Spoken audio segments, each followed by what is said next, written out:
Oh, hi. I was just reading some comic books, and if you like comic books, you're going to want to stick around because we got some great guys here.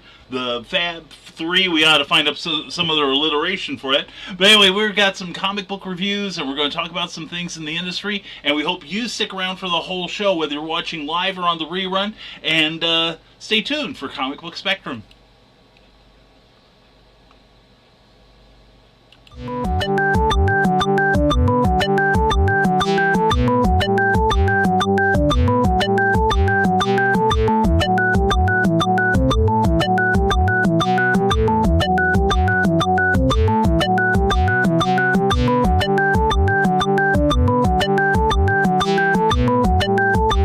Seconds.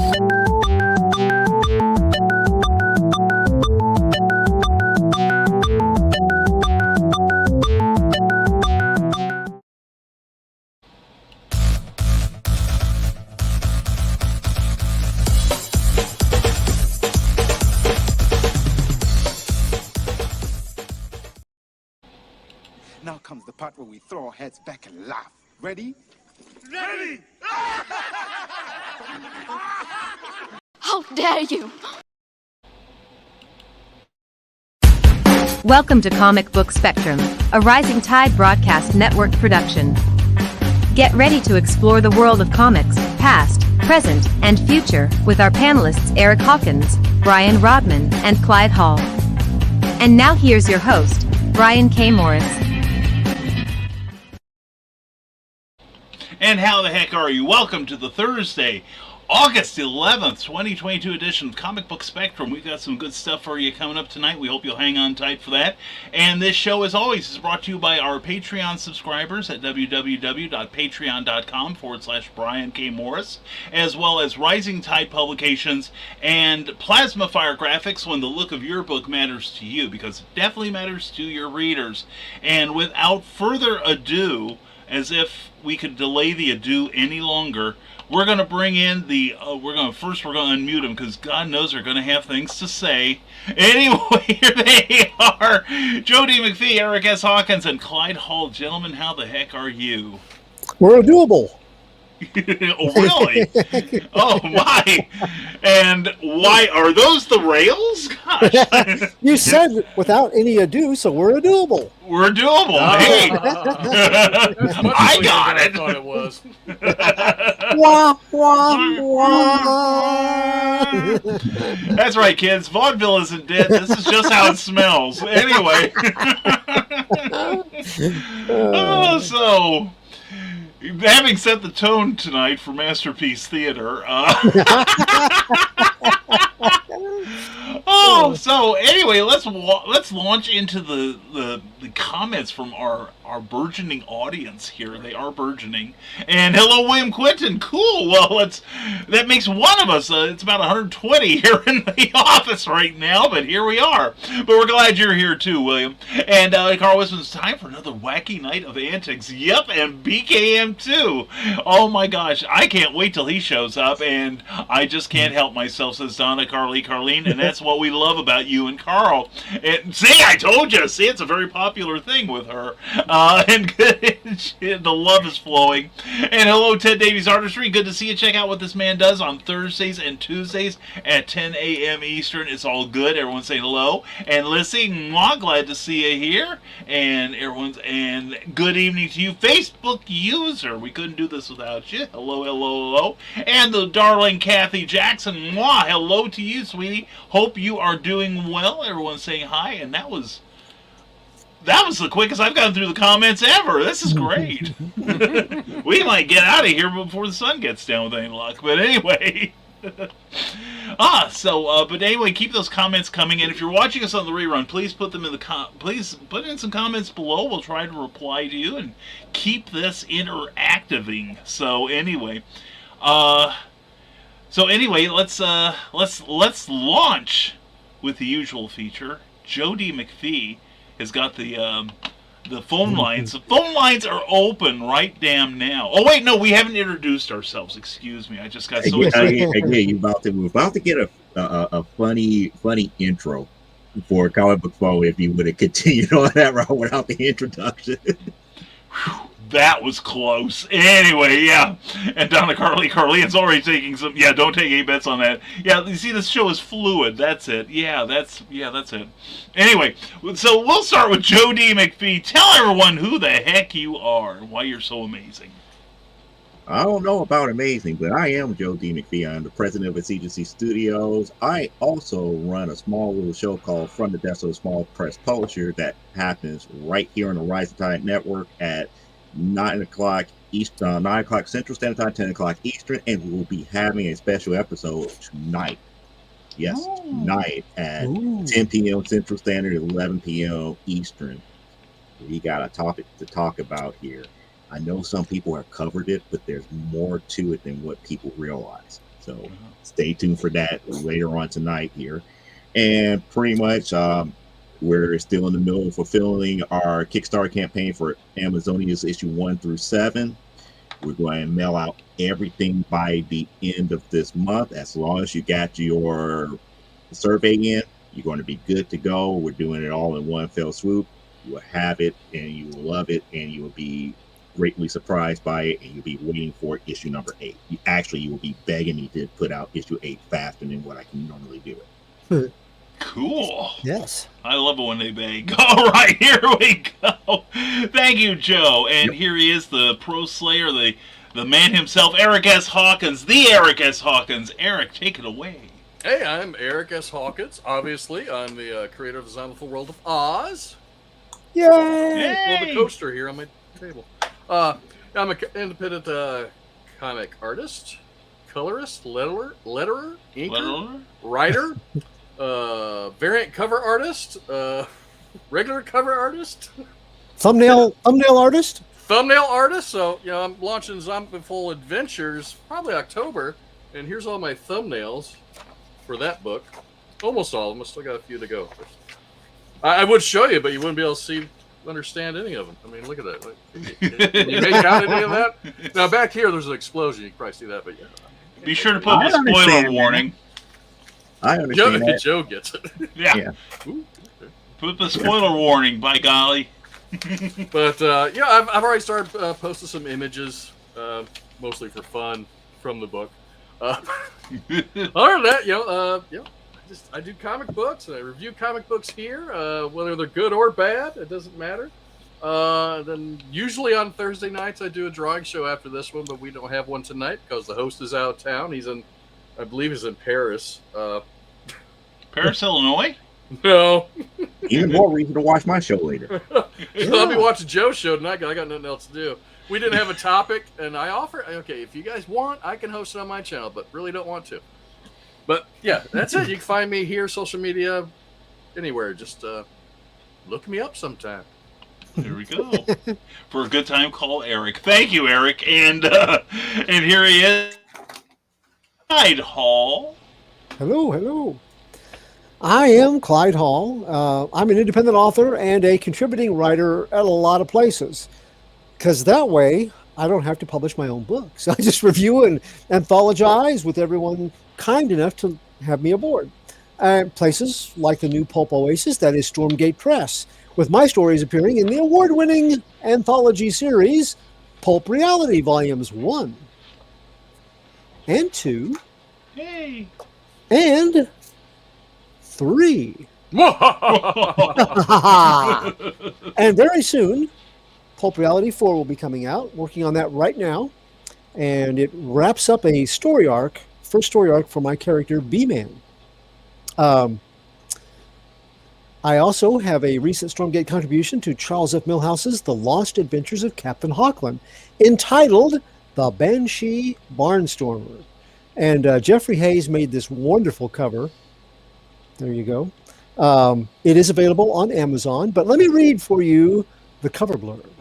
Solicitation copy, go! And in the wake of a corruption scandal, President Franklin D. Roosevelt cancels all private U.S. mail contracts and turns the routes over to the military's Army Air Corps mail operation. But the winter of 1934 is brutal, and the duty is not the type that young military pilots are trained for.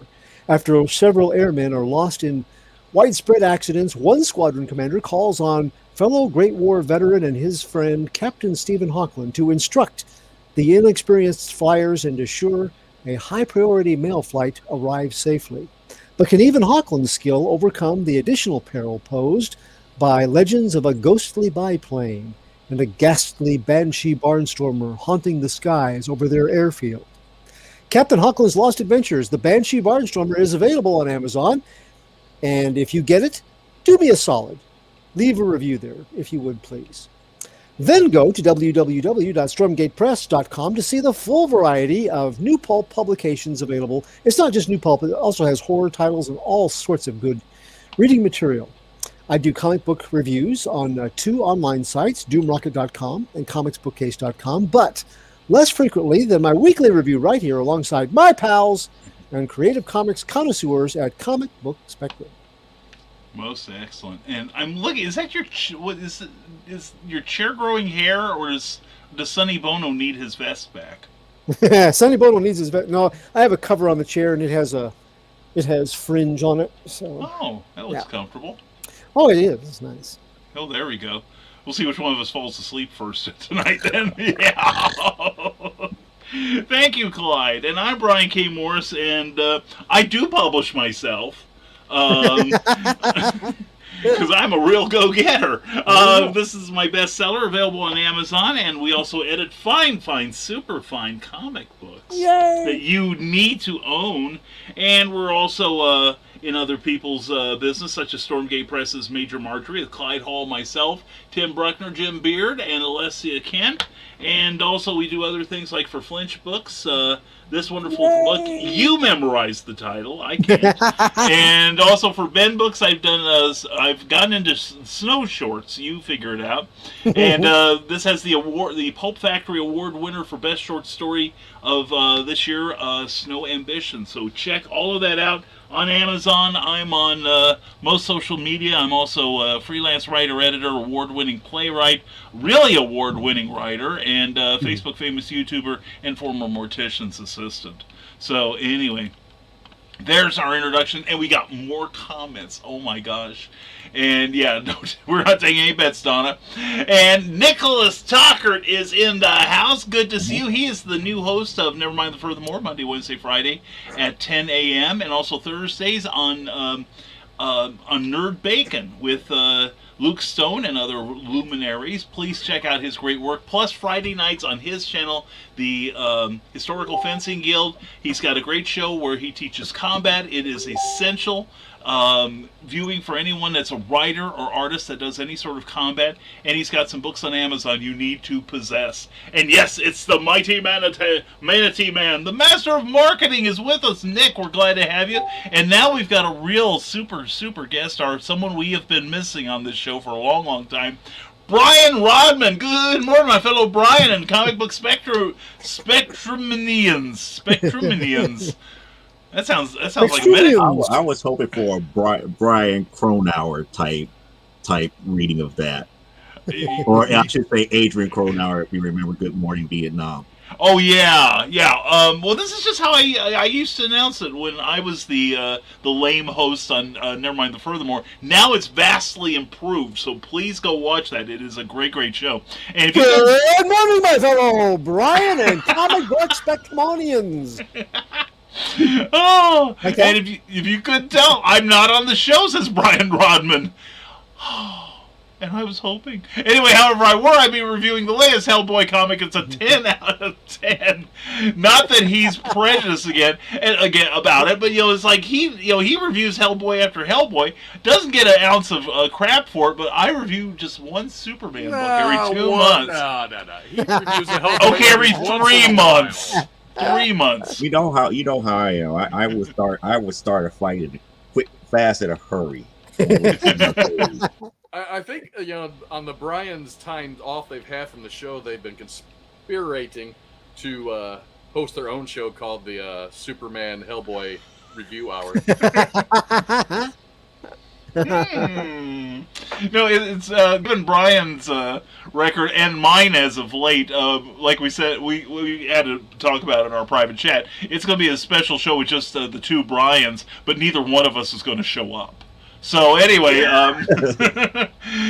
everyone's saying hello to Mr. Rodman. Go to brianrodman.com and get you some comic goodness. He does some superb work. And Grant Lankard, good to see you. Beowulf #4 is funding soon, and yeah. And Brian Rodman says, also not a comic, but Gideon Kane is an excellent anthology pulp that will satisfy all your glorious supernatural pilgrim demon hunter fantasies, which I know Eric has. And skeleton horses.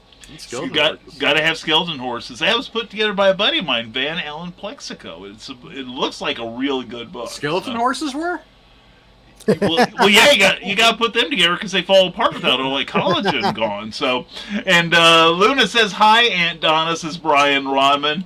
Aw, Luna, the true star of the show. They see now, people say they miss Rodman. They really miss Luna, is what it is. So, sorry, Brian. Hate to break it to you, especially hearing it from friends. And just realized I said good morning. Old habits die hard, I guess. Also, I have almost no oxygen in my brain. I've been getting along without it for months, Brian. So you'll get used to it. And now I'm saying hi, Aunt Donna, and hello, Teresa Dunn. Mwah, good to see you here. Hope you're having a great night, hon. And Clyde and Fringe. Spicy, says Brian Rodman. I think we're making that little love connection two and two, if you know what I mean. And Donna's saying hello to Teresa. I'm right, Frenchman. Ooh. Oh yeah. Ooh. We're getting there. And everyone's saying hello to Teresa. And no, Eric, the Brian show is called Between Two Brians. It's almost like a sandwich. I'm leaving that there. And Grant Lankard, Beowulf is actually live now. Excellent. Leave some links for us, and our wretched people, please make sure that gets through, all right? And Grant saying hello to everybody. We're glad you're here. Hope you and Angie are doing well. And now, keep those comments coming, because otherwise I'll have to make up stuff. So, Joe, are you ready, sir? Yeah, it's about that time now. It is to now. Break forth with the rhythm and the rhyme. He's feeling it. Yeah. He is. My God, this is great. I'm just going to sit back and watch the show now. But anyway, we're going to give Joe the floor and all the dirt on it. Take it away, Joe. And welcome to Comic Book Phone.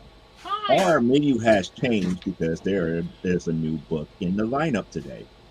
So please listen closely and choose accordingly. 4, Strange, #2. Number four. Oh, did I do it wrong? I'm sorry. No, you did it right. You did it right. That just means that nobody else knows what everything else is. Okay, that's book number 4. We're going in reverse. This is great. I'm on to this. This is number 1. This is book 1. Strange, #2. Select 1. 4, Hit Me, #2. Select 2. 4, Red Sita, #2. Please select 3. And the new selection, Do a Powerbomb, #2. Please select 4. Please choose now. All right, folks. Let's get those votes in. 1, 2, 3, or 4. I'm gonna. Where was Genie's number 4? Yeah. I don't have that yet. I don't have it yet. I grabbed one of the variants with the almost like Superman cover. Yeah, that people. Brian will Again, want. I don't get books right away. I have to sit back and wait. I get a lot of my stuff still through the mail, so I'm still waiting. There we go. Well, cast your votes, folks. I've already cast mine. Grant says a lot hello of 4s. Yeah, that's the advantage of running the boards here. Right. Anyway, and Brian Rodman says, I know Luna is the stars that way at home, too. And there is Grant Lankard's new Kickstarter for Beowulf #4. Please check that out and give it some love. And even if you have no interest in it, please share it with your friends, because one of your friends might be aching for this book. It's really good. And it looks like from the link there, you can get issues 1 through 4. Mm-hmm. You get a complete set all at once. That's pretty important. That's good.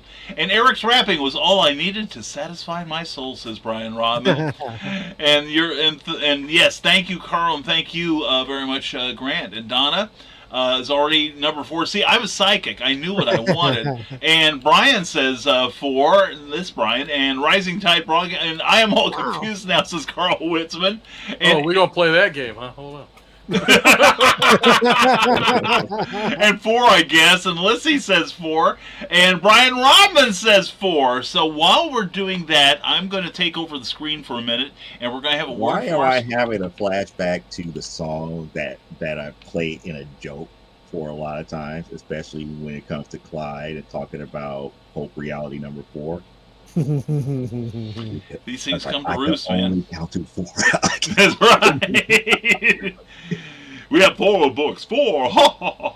But anyway, we're going to have a few words from our sponsors right now, and we are brought to you by by our Patreon supporters. Patreon is a monthly subscription service where you can support your favorite creators directly, and these are the wonderful people who are helping the rising tide.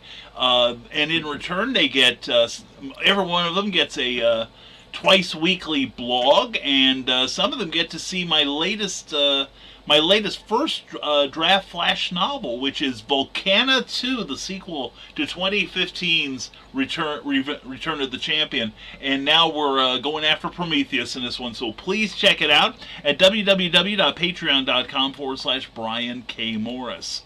And also, we are brought to you by Rising Tide Publications, who is going to be publishing this book. We're about 2/3 of the way through the edit. And if you like the Black Terror, if you like Golden Age comics, if you like pulp superhero stuff, that's going to be the book for you. It's going to be pretty good, if I say so myself, and I do.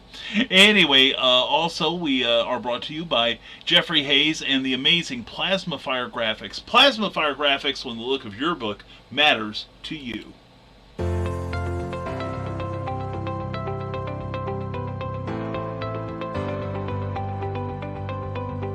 You've worked hard and written a great book. Now, it's time to give it a great cover. If you're an indie author or small press publisher, Plasma Fire Graphics is your source for affordable cover illustration and graphic design.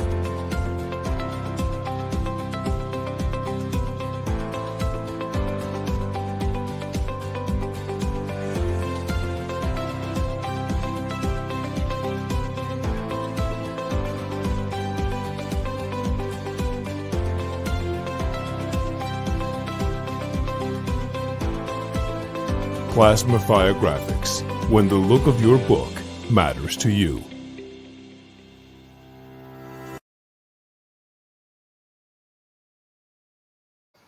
You've worked hard on that book, and it deserves an amazing cover. And all of those images are from real covers that Jeffrey Hayes has done. So check out the Plasma Fire Graphics page on Facebook. Then bop on over to plasmafiregraphics.com and ask about Jeffrey's very independent, creator-friendly pricing on all the graphics you need to sell that book, from the cover to all the advertising you'll do on social media. That's Plasma Fire Graphics, when the look of your book matters to you, because it definitely matters to your readers. And now we are going back to the polls right now, and Carl is complaining that he is all confused now. And Donna replies, "Confused now, Carl? I thought that was a constant thing. Isn't love grand?" So anyway, you've got a few more seconds to vote. Although I think we've got just about everybody in now. So I'm looking. Yeah, I'm looking at the numbers, and I realize it's going to be another close race here. So, yeah. So, take it away, Joe D. McFee. Well, just to let you guys know what is coming down the pipe soon, we will have eventually Artemis Wanted number 1, Nubia and the Amazons number 1, Captain Carter number 4, and Guilt number 4. However, it is time for the main attraction of the evening here.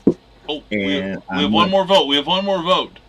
C. Michael Lanning. I have no idea what it is, but I'm going to say 4. Oh, okay. We're glad you're here, C. Check out C on the Raging 2 Network. He's got some great shows, like on Tuesday nights, and all around the place. Check out the Raging 2 Network for some great programming there. And everyone, and Carl doesn't have any idea either, so at least they have somebody to talk to now. Okay, I just want to get that caught up. Thank you, Joe. All right, that's not a problem, because the main thing is, like, all the votes for number 4 made me happy because, well, let's just say this issue surprised me. And I very rarely get surprised about how people write stuff, but they wrote this issue pretty well, and that is Do a Powerbomb number 2.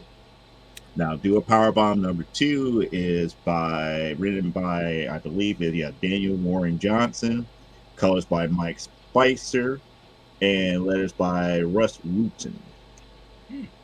And before we get into this book, if you did not see my review for issue number 1 right here on Comic Book Spectrum, you might want to pause this here because I'm not going to go backwards. However, the short synopsis here to catch you guys up to date, because it's been a while since I talked about this book here. We have the main character, Lona, who happens to be the daughter of this great female wrestler who ended up wrestling this guy called the Crimson Sun. And in that wrestling match, she happened to die because of a freak accident that happened in the ring. So after it was all said and done, she tries to follow after her mother's footsteps. It seems like, it wasn't going to be, coming to pass because her father didn't want her to be a wrestler.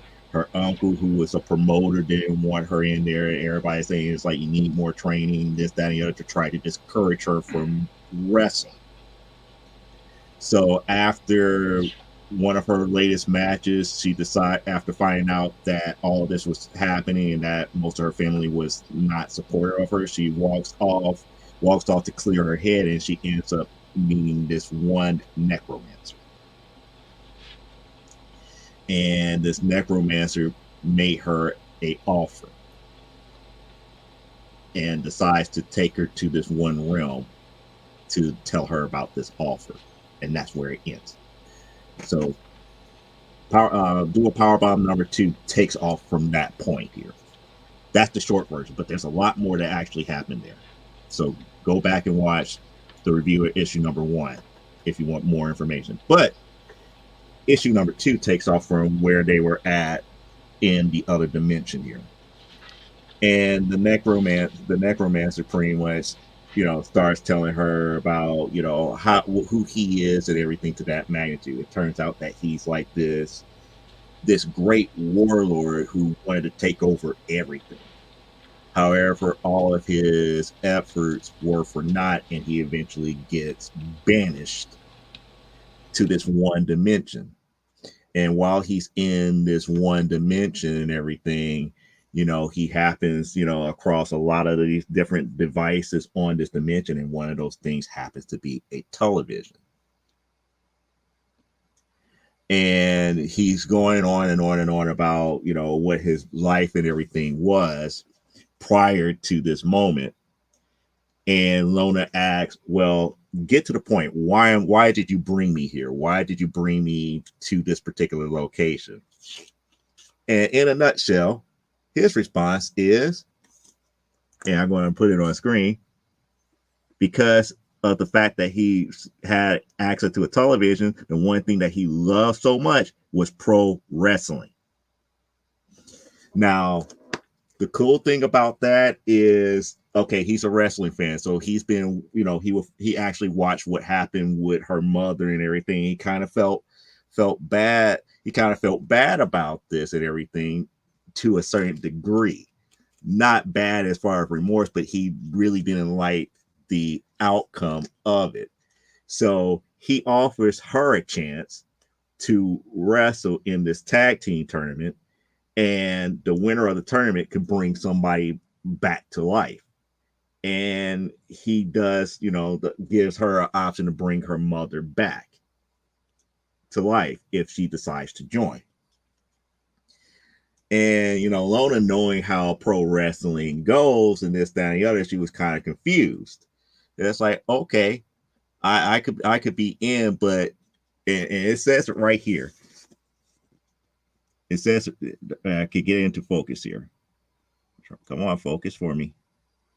Focus. Pretty much she says in that one panel, it's like, but that pro wrestling is scripted here. So we know already, all the outcomes are predetermined. And he looks her dead straight in the eyes and started busting up laughing. It's like, oh yeah, like it was a great joke. Like he actually believed that this stuff was real. So that kind of hits me in the feels a little bit as a wrestling fan, because there's a lot of wrestling fans that actually still believe that pro wrestling is real. It's not. To a great degree, what they go through is real, but the storylines are not. It's real awesome, is what it is. Exactly. It's real awesome to watch somebody go through a table and to get thrown into tacks and all this other stuff and still get up. It's real painful. Yeah. That's real. It's real painful. Yeah. And they actually feel that stuff. Yeah. But is it a real fight?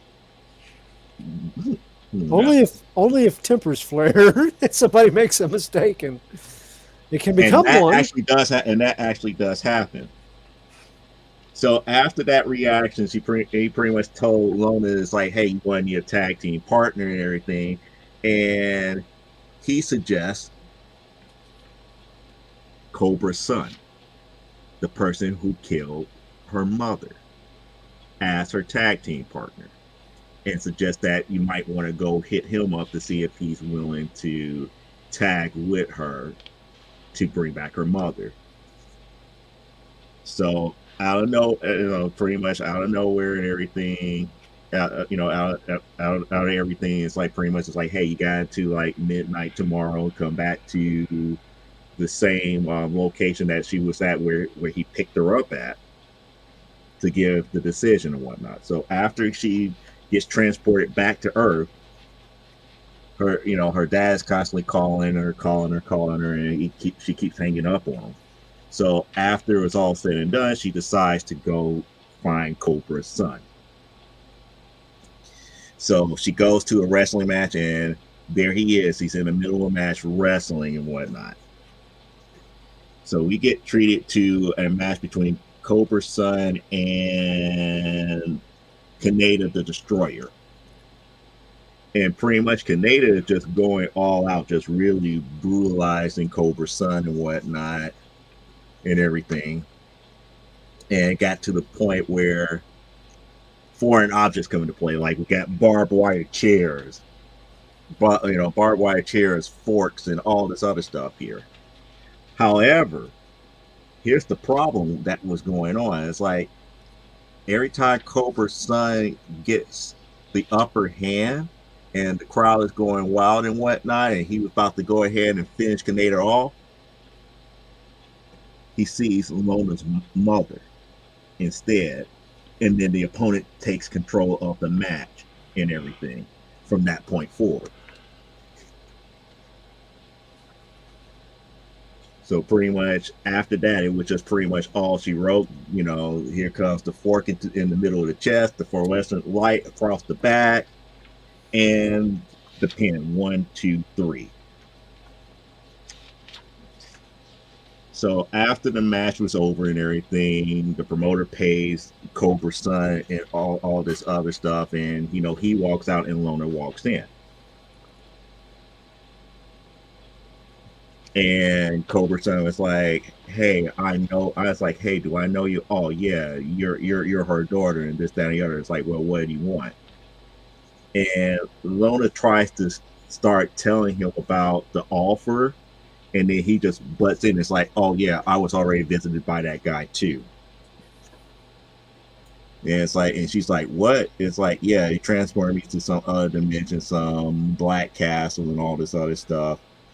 And pretty much it's like, well, yeah, it's like, so you need a tag team partner. It's like, right, it's like not going to happen. And she asked why not. It's like, well, you're too green, you're too new to this. It's like we would lose, or even worse, you could get hurt. And it's like, all about that, huh? I do. And then it's like, Lona, it's like, your mother was, it's like, and then that's when she gets angry and had Cobra's son stop in the middle of his tracks of his comment. And then she was up there, like, "Hey, look, I don't want to hear about my mother and everything about this. Like, you killed her. It's like you killed her in the ring and this, that, and the other, and you still see her face as you wrestle. You still have guilt dealing with the loss of my mother. So the only way to really set you free and to get what I want is for us to wrestle in that tournament. So then she said, hey, we actually might make a good team. So Cobra Sun actually gets up, and this is one of the things that I like about the panel structure here. It's like you go from like these normal size panels to these tiny panels, which shows the little bits of action here and everything. And eventually he turns around and say, okay, meet me here noon tomorrow. We'll get started with your training. And said, don't forget your boots and whatnot. So she gets through leaving. She gets through, talking to him and leaves, and he's still out and about, and she eventually decides to call her dad. And the phone keeps ringing, and then her dad picks up. It's like, it's like, oh, you called. It's like, yeah, Dad, I have to tell you something. I'm going to be gone for a while. I got to go do something crazy, wrestling crazy. And it's like, just listen, Dad, please. You've been thinking, you've been trying to stop me for everything. However, this was Mom's dream, and now it's mine. Lona is like, what, Dad? Be careful. So at that point, his tone changed, because remember, he was one of the major forces trying to get her not to wrestle anymore. And then Lona said, I will, and then the phone call ends, and he looks at the phone. And then here comes the major twist out of everything, which again, I actually stood up and applauded after seeing this one page. Can you guess what happened? Why this page is so important? If not, he's Cobra's son. He was responsible for her mother's death. She was wrestling him. Neat. And it ends there. So that's a nice little nugget secret to carry into the actual tournament. Lona doesn't know. So it's going to be, father and daughter against whoever they got to wrestle to win her mom back. So it made me want to read more. And you know how I am about having stories that makes you want to read more. That means the grade skyrockets here. Now, the bad thing about this here is that it took a long time to get to the point about why the necromancer wanted to do this. And again, in issue number 1, we saw how he was reacting watching the wrestling program on the television, because remember, we had no clue who was watching all of this on TV. But his reaction to pro wrestling is, if I could say, authentic, unique, and genuine. He actually, and to be kind of like this one warlord type figure who had been banished, it makes sense. However, this twist that they put at the very end makes you want to delve more into this story. With that being stated here, I give Do a Powerbomb number 2 a 9 out of 10. And the 9 out of 10 is mainly because this issue kind of really puts the hooks into you to make you want to read more. So I'm looking forward to issue number 3 here. And now, with that being said, for those who want me to go ahead with Genie's number 4, be patient. It's coming. It's coming. I just haven't got in the mail as of yet. All right. Excellent. All right. Very cool. Thank you, Joe. Yeah. Yes. Well done. Well done. Super. 9 out of 10. Yeah. That's Good. That clip, that flip of the page to find out that Cobra's son was her father. So that's Billy, right? Mm-hmm. The father. Yep. Joe, you're the one supposed to get that. Out of the I 4 did. of it. When I said Billy. I did. Okay. But you saw my reaction. I was like, I'm not going to give in to it. I'm not going to give in to it. Cobra Commander's son, everybody. Yes. Ah, What? Yes. But I'm not going to talk about the Crimson Guard, Fred 5, and all the other stuff in the Marvel Comics version either. Dang Billy geeks. becomes a ninja for G.I. Joe. Yay! Cobra's son. There we go. And people are bonding in the audience over their mutual confusion. It's a lovely thing to see. And that's a weird turn of events, says Carl Westman. That it is. Very cool. Very cool. And also, I want to point out that the writer of this book also is the writer of Action Comics featuring.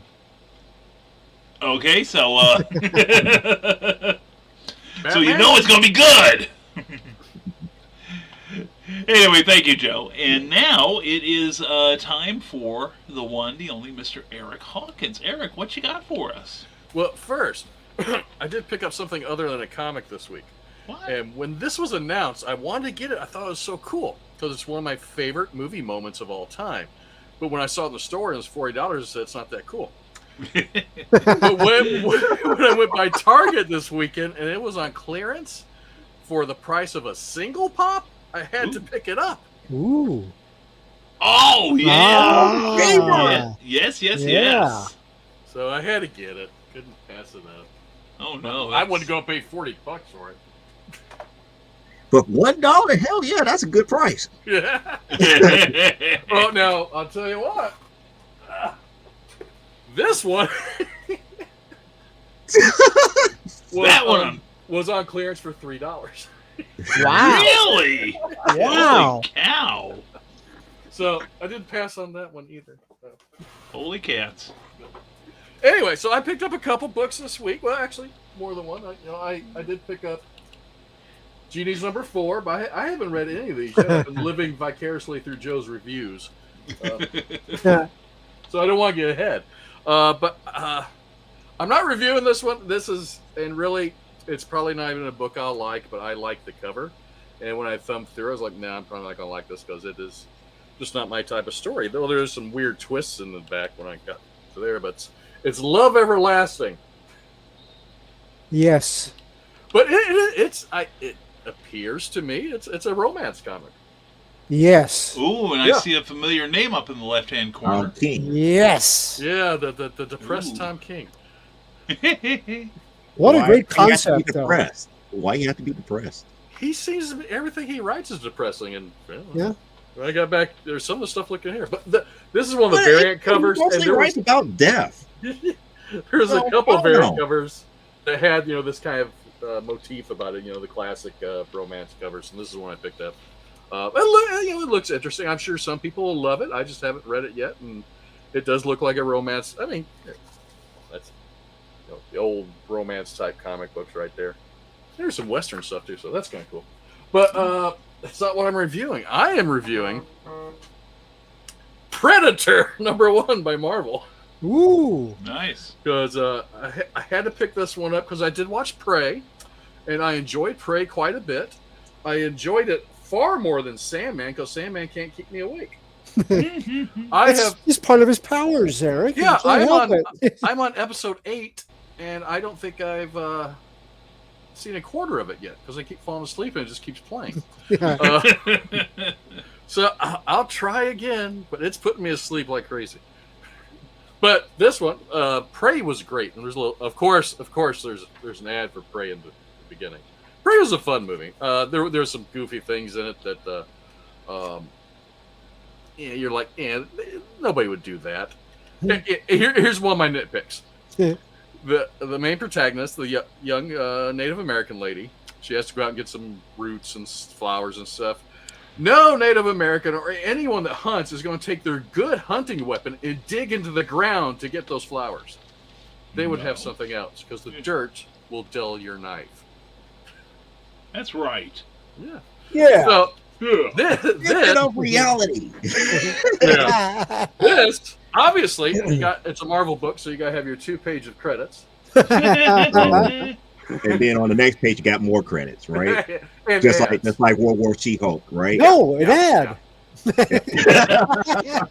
So you can see who it's written by and the artist, and I don't know any of them, so that's fine with me. But there's one of 6 coming out. There's only going to be 6 issues, and it's about in the near future. Actually, it's 2056. So it's not too near, not too far away. But this it opens up with this 2 predators fighting. And you're like, ooh, 2 predators going on. What's going on? Well, one of them's not a predator. One of them's a young lady who dresses up as a predator to hunt predators because her family was killed by predators when she was a child, and she's hunting down the predator that killed her family. And she knows that predator because he's only got 3 mandibles instead of 4 because her mom cut off one of the mandibles. So anytime she kills a predator, it has all 4 things. It's the wrong one. So she's upset about that. But you get some flashbacks. So when she was a child, before they get attacked by the predator, which appears to be on a alien planet. They're like scientists mostly, little colony out there doing some research. And I'll get back to that, and I'll tell you what I didn't like about them. But the art is great in it. You got your explosions and sound effects, and predators attacking people attacking predators. Oh, there's a 2-page ad right there for crap. But this predator rips through the entire colony when she's a child, and leaving her mom, the last one, and her mom saves her, of course. And the ship they're in landed there has an AI which protects the girl and is still with the girl to this day. But what got me was not that her mom almost killed the predator, but just chopped off a mandible. That's cool. The only thing that really got me about the book was the predator just started attacking this colony of people who aren't doing anything but being scientists. They haven't done anything to instigate the predator's attention because they seem to always go after big game, people that are attacking other people, trying to kill someone. Now, they do have guns, but they're only walking around with the guns. They're not hunting anything or anything like that, just for protection from whatever might be out there, I guess. But the predator just kind of attacks with no reason. So I read it, went back through it, and went, yeah. And here's the other thing. The artist was, he must have got a little confused because he draws this predator 2 different ways. When the AI is asking her if it was the predator she's looking for, she goes, no, he had all 4 mandibles.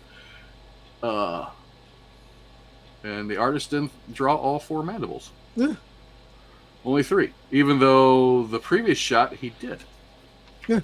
So, and she didn't cut it off. I didn't see it flying off anywhere. But it looks like it's going to be an interesting story. She runs into some trouble at the end of it with her ship, and because she's been out on her own with the ship and the AI for a while, hunting predators, and obviously she's killed more than one because she dresses up as a predator.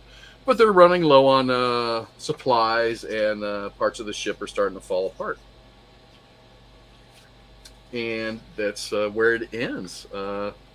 She has to take control of the ship while the ship goes into a deep sleep to conserve energy and have a crash landing. But it's a fun book. I mean, there's nothing really serious about it. It's a monster fighting a little girl who turns into a woman and goes around killing more monsters. But I think they made a mistake telling you she's hunting a predator with 3 mandibles, because a preview for issue 2, that's Alien, issue 2 on the cover, he's got 4 mandibles, so that's not the right one either. I am going to go with a 7 out of 10. If you like Predator stuff, I mean, you'll have fun with it. I mean, it won't disappoint you. There's nothing bad about it other than some goofy mistakes with the art or something. And maybe they'll address the issue of the Predator just attacking these people for no reason. I mean, they didn't seem to be a threat where, they always are a threat, and that's why he attacks them. I mean, even in the first Predator, you don't have a gun. That's why he didn't try to kill you. I always wondered what if the ones that we see in the movies are like, if it was in our society, they would be accountants and weekend warriors and the people playing laser tag. They're just not that good, but they have a certain code that they go looking for. But I always wanted it to be like, in the future, look, we have set up these colonies of humans where we can hunt them, sort of like people do now that are not really hunters, that go, I will go and they will send this thing down a chute and I will kill it. It's a wild animal. So what if this is what it's come down to? And the other thing is, then what if the other predators who are like actual soldiers and stuff showed up? It would be a bad day. That's kind of what the Predators wasn't it? The last, I don't know if it was the last one. I didn't think it was that bad. No. The one that had Adrian Brody in it, where they dropped all these people on a planet, and the Predators were there hunting them. And Yep. And the only thing there was another thing in Predator Prey that I didn't care for, the series. And they've been changing the Predator looks as they go on. He looks kind of funky without his mask. Yeah, I like that classic look from the first Predator, those little eyes and and the mouth and all that. Yeah. That is cool. And Lissy says, yes, it's show and tell with Dad. And Brian Rodman is going to tell.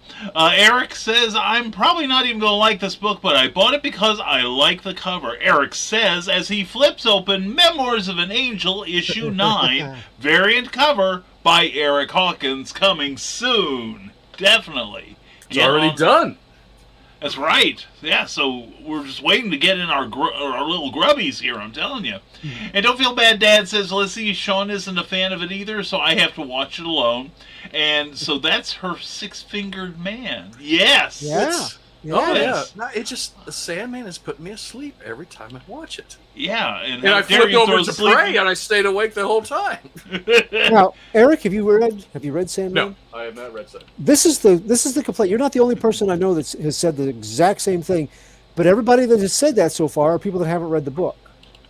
And I think it's one of those where you should read the series and then try it and see what you think, because I understand what you're saying.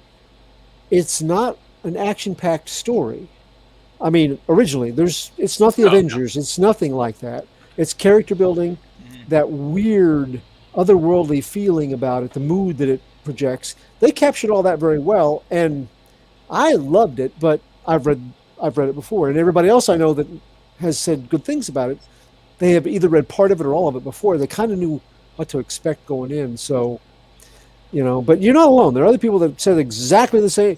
I was at the comic shop this week. I heard it all. Well, I'm almost done with it because I've slept through most of it. Well, go pick it up by osmosis. Morpheus is powerful, and That's right. But then again, following that logic, that would have meant that I would not like V for Vendetta, because I actually read V for Vendetta going in before that movie, and I was able to divorce the differences. Right. Because there's a lot of things that were missed that would have made the movie grittier, if I could say that, and probably would threw people off. Yeah. I understood the route that they went, but at the same time, the book covered way more. Yeah. And Sandman is much, much darker than the version that you get in the teleplay. In fact, one of the people that had read it and complained about it was that it was not gritty enough. It was not dark enough. And you've gotten into the episode with the diner. Mm-hmm. Okay, that was some of the most horrific comic book happening that I had ever read up to that point. I mean, it was brutal. And what you see is a pale imitation of that, because they can't really go to the same lengths, I don't think, and not offend the audience. But no, we had Hero-gasm on the boys. Yeah, but even that was very carefully done. Yeah. So anyway, so there we go. So that's why we throw shade, Brian. Thank you for being here. Thank you for playing our game. But anyway, thank you, Eric. That was great. Yeah. Yeah. And now we're going to throw it to Clyde Hall, the gold standard. Clyde, what have you for us this week? Well, this week, this was a light week. I got one book. Oh, wow. Yeah, no, I got two actually. I did get my 8 Billion Genies #4, and I read it because I wasn't going to wait. It's really good. It's excellent stuff. Aftershock's Astronaut Down, which is the subject is while his Earth is being eaten by other realities, overlapping and destroying the world. He launches into multiple realities, hoping to find one that's got a cure for this that he can take back, but it will cost him his life to send it through a encephalic conduit back to his homeworld. Continues to be a very interesting sci-fi type story, pretty horrific in its own way, but it's definitely sci-fi. But since multiverses are so big right now, I think anybody that likes the multiverse concept will find some differences here. And for those, if you do like the Sandman and you want more of that kind of stuff, I have been reading the Sandman Universe book right now. It's about as close as you're going to get probably to DC bringing back Vertigo titles. And you have germane to this whole storyline is the bad guy from the TV show and the early Sandman series, the Corinthian, is featured prominently in this. So if you're watching Sandman and you're like, man, they don't do anything like that anymore. Yes, they do. I'm not saying it's as good as the original, but it is well done and it's interesting. My comic book shop they're so good to me.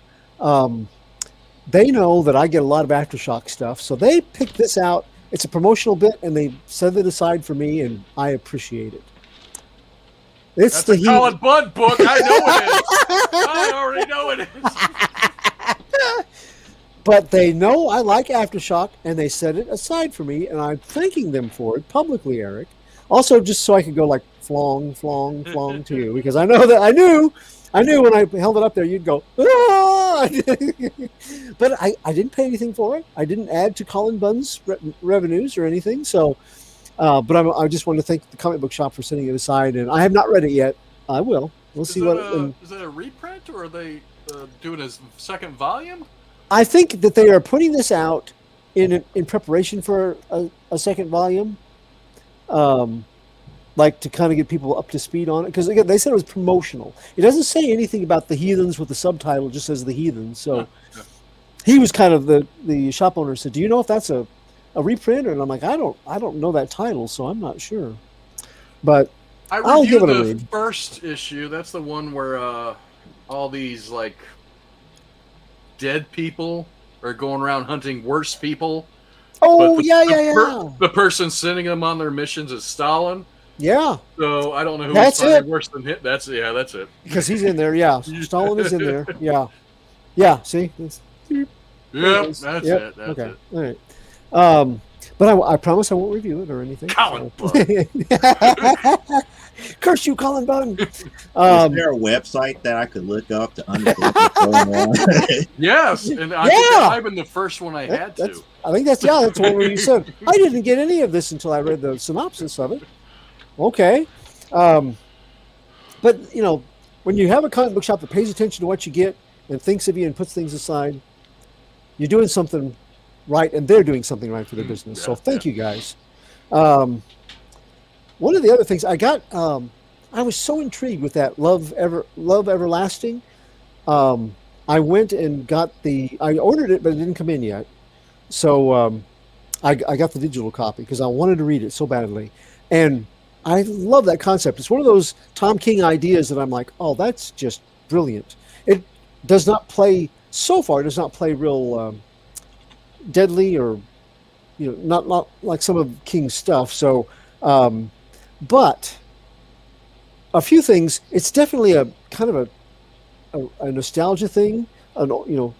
They are done like older love comics, but without the stuff that would make it seem even more like those older Silver Age love comics, like Thought Balloons.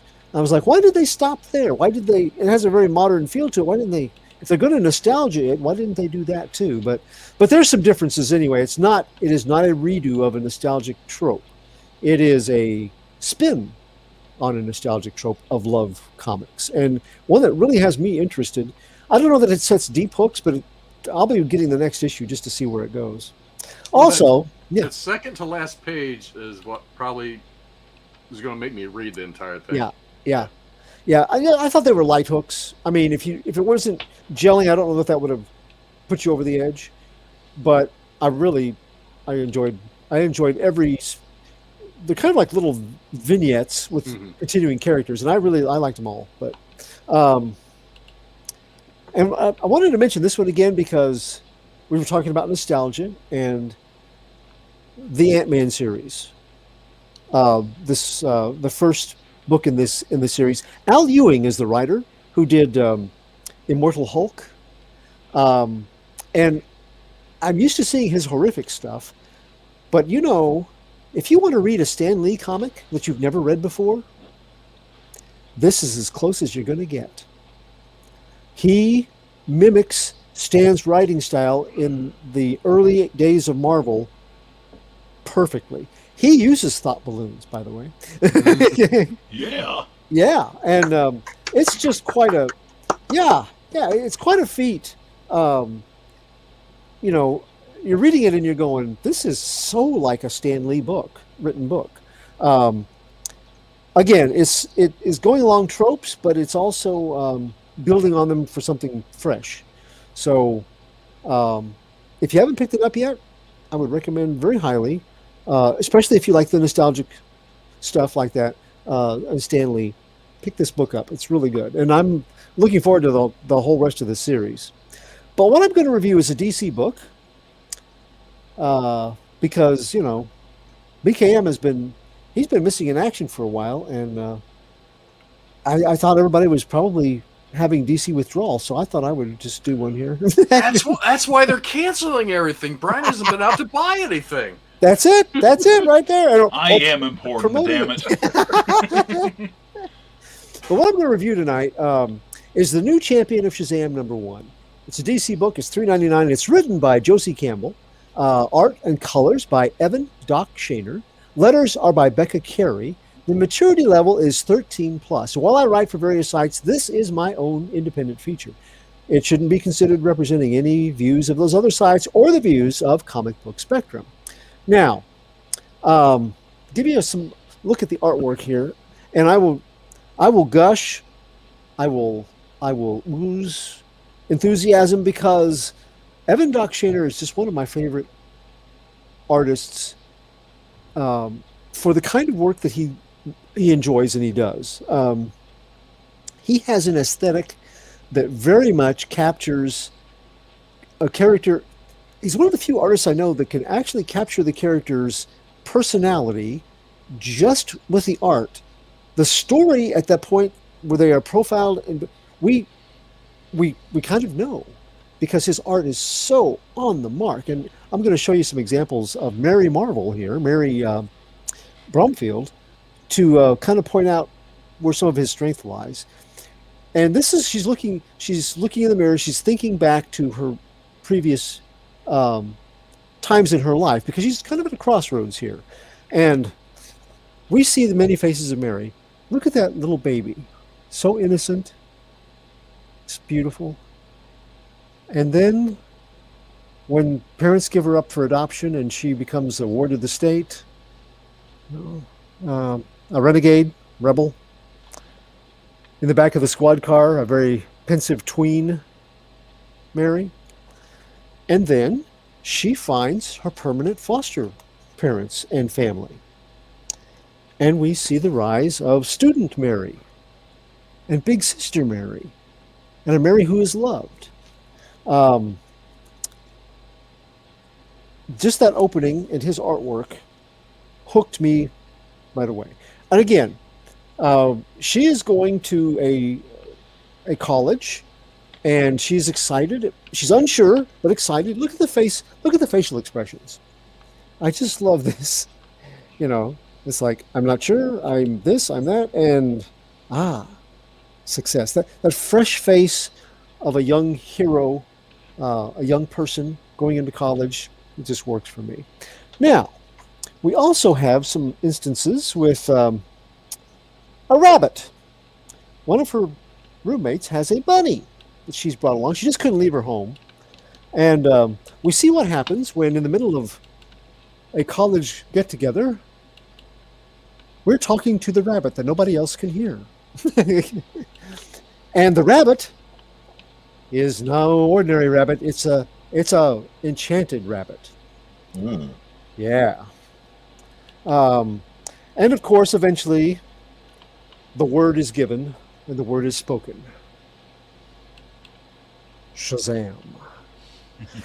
As you can notice, and this is Shaner's cover also, he has gone back to a more traditional Mary-style uniform.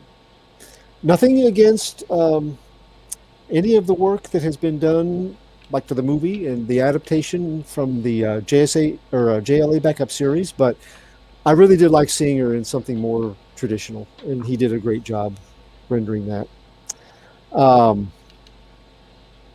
And we get a very nice view of her taking flight. So, that being said, and just as I believe Brian has mentioned this before, but I couldn't help but notice the tribute to Neil Adams here. Yeah. Isn't that great? It's a very fine tribute. So, worth it for just that alone, despite the ads for crypto. We'll talk about that later. Anyway, my review here is, as an old school comic book fan, I don't always remember precisely the first encounter I have with certain characters or mythos down to the issue and the year. But in this case, it was Justice League number 103, 1972.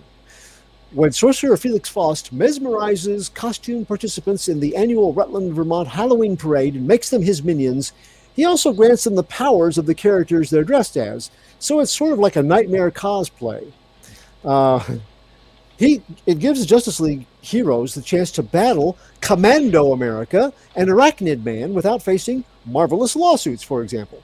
And these were always fun kind of Halloween-centric stories that they would do with Rutland, which, by the way, was a real place that a lot of the people from New York would go to because they did have a lot of superheroes featured in their parades. Before before cosplay, before there was anything more than a masquerade for a con, they were dressing up as characters from both of the big two companies for Halloween for their big parade that they put on there. So one character really caught my attention in this story. A red-clad fellow with white cape who fought toe-to-toe with Superman for a short while and then took the Man of Tomorrow out of the fight with a single word that said it hadn't been uttered in 25 years, followed by a mystic-powered lightning bolt. Superman called him a big cheese and felt compelled to prove himself the number one hero between the two. This was all lost on me. I didn't know who the cheese guy was. My comic-savvy cousin answered my question with a shrug and a simple, I think he was called Captain Marvel. Magic words and lightning plus a hero who rivaled Superman power-wise, I needed more answers. Luckily, just a few years later, DC brought back the original Captain Marvel and the 100-page super spectaculars that I quickly learned contained stories of the entire Marvel family, including Mary. I was charmed by the simplicity of the Fawcett story reprints, and I was ready for the live-action Shazam Saturday TV series and the animated follow-up that they did, which featured Mary. Ever since, when a Shazam-esque character or homage pops up, I'm there. Miracle Man to Marvel, Golden Gale to the Legion of Superheroes Thunder, the Gentleman to Thunder Bunny, the concept of a youth becoming an adult champion powered by a pantheon. It's intriguing to me. It's a fan love which has evolved through the power of Shazam trade in the series by Jerry Ordway and the Shazam family adventures of Jeff Johns and Gary Frank. And this is why I've been waiting anxiously for this 4-issue limited series, The New Champion of Shazam, in which Mary Bromfield takes on the Shazam mantle in place of Billy Batson. She hasn't got nearly the in-character history of similar female heroes like Supergirl or Wonder Woman, save for her 28-issue solo title in Fawcett Comics, and that's been 77 years ago. At DC, she's had some memorable moments and titles shared with other heroes, like she does a great part in formerly known as the Justice League.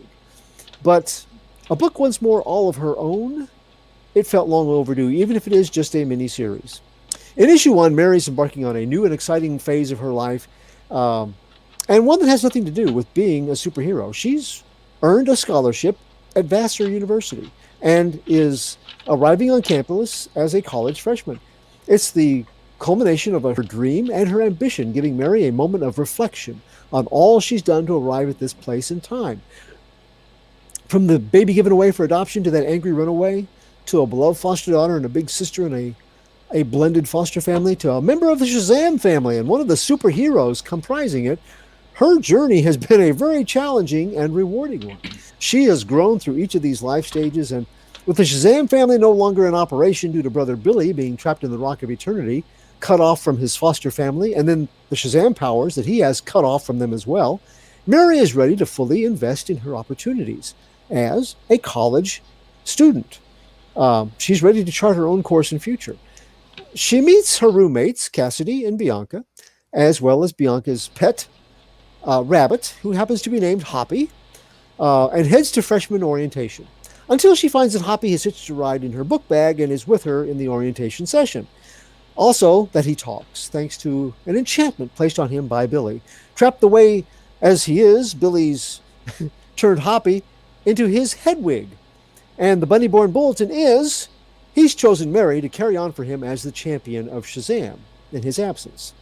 Well, talking to a rabbit only that you can hear in the middle of your freshman orientation, and it appearing that you have rabbit-napped the poor bunny from your roommate, isn't the first impression Mary had hoped to set at Vassar. So she runs off, intent on returning Hoppy to his cage and making apologies when the enchanted rabbit strikes again. He's enchanted. He lands Mary mid-crime at a bank robbery where a weather-powered tech villain, Disaster Master, is making an unauthorized withdrawal. And this villain has a lot of customers detained and tapped as collateral damage if anybody should try to get in his way, which compels Mary to use the magic word and the Shazam powers. But he's not a pushover, and she's not agreeing to be a superhero in a 2.0 lifestyle juggled with a full-time academic career. So as the issue proceeds, Mary learns that she has more problems waiting for her apart from Shazam championing and class attending as the story progresses. The good is, again, Evan Doc Shaner. His art and his coloring in this issue is a treat.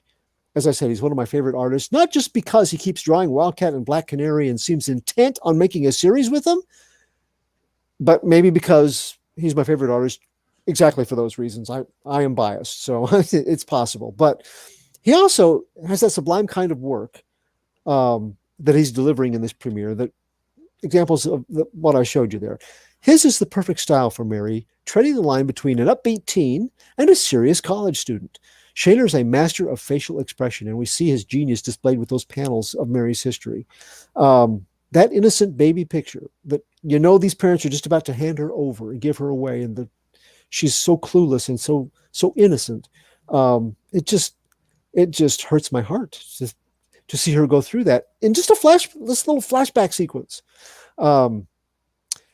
And again, you get almost as much exposition on her and who she is and where she's come from his art, as you do from the narrative. He also makes exciting action sequences, and when the magic lightning time comes in this issue, he doesn't disappoint. Mary is more at ease stopping a powered supervillain, though, than rescuing rescuing the innocent bystanders than he is handling that first day of college. And Shaner sells that unique situation and innocence very nicely. And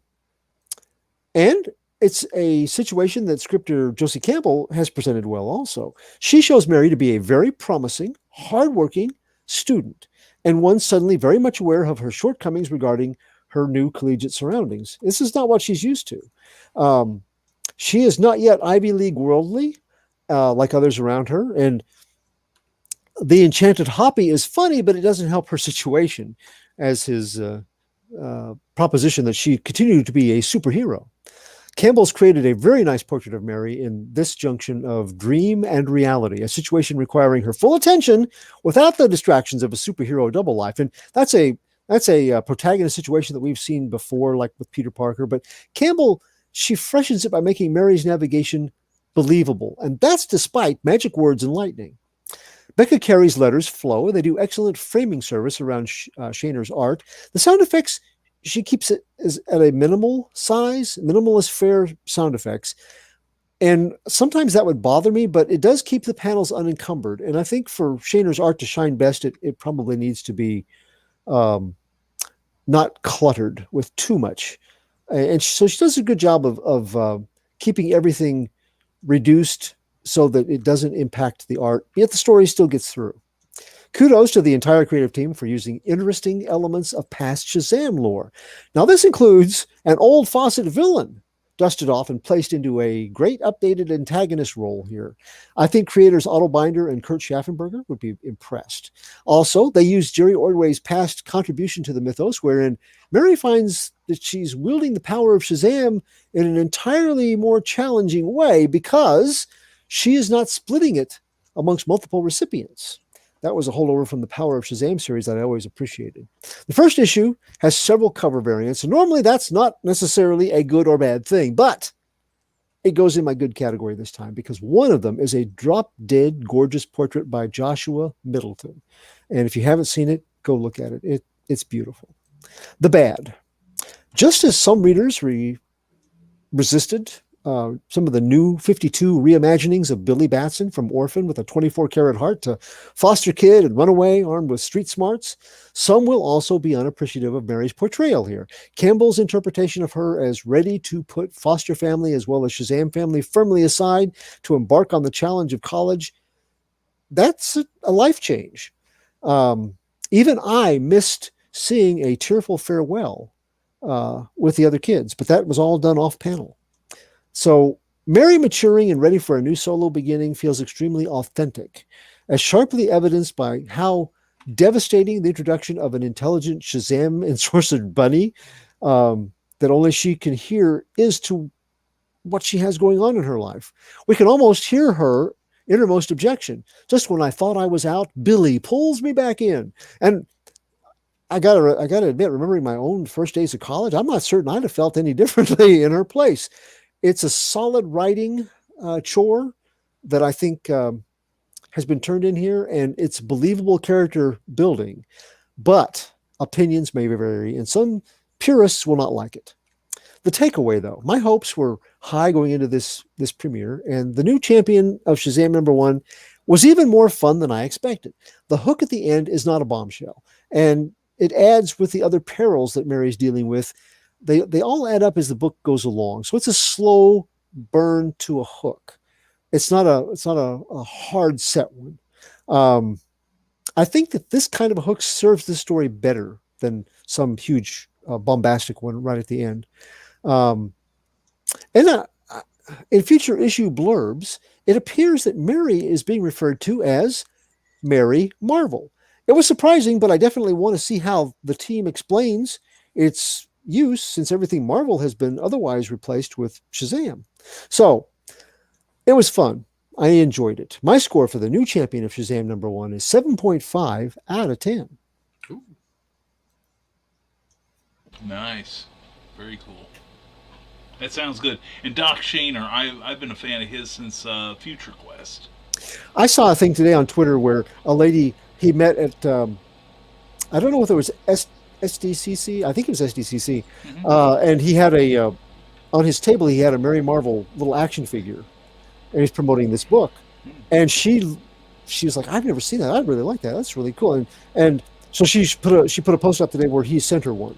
He got her information and sent her one. Yeah. So nice. And I don't know him, but I have friends that know him, and I see their back and forth comments all the time. And he just seems like a great guy as well as a good artist. So I'm glad that this project came his way. I think it means a lot to him. You get that vibe from how meticulous the work is in this book. Yeah. That's great.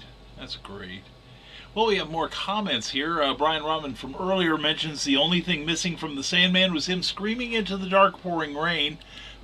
And he agrees with me. Thought balloons need to come back. And also, thank you, Clyde, for continuing to make me poor.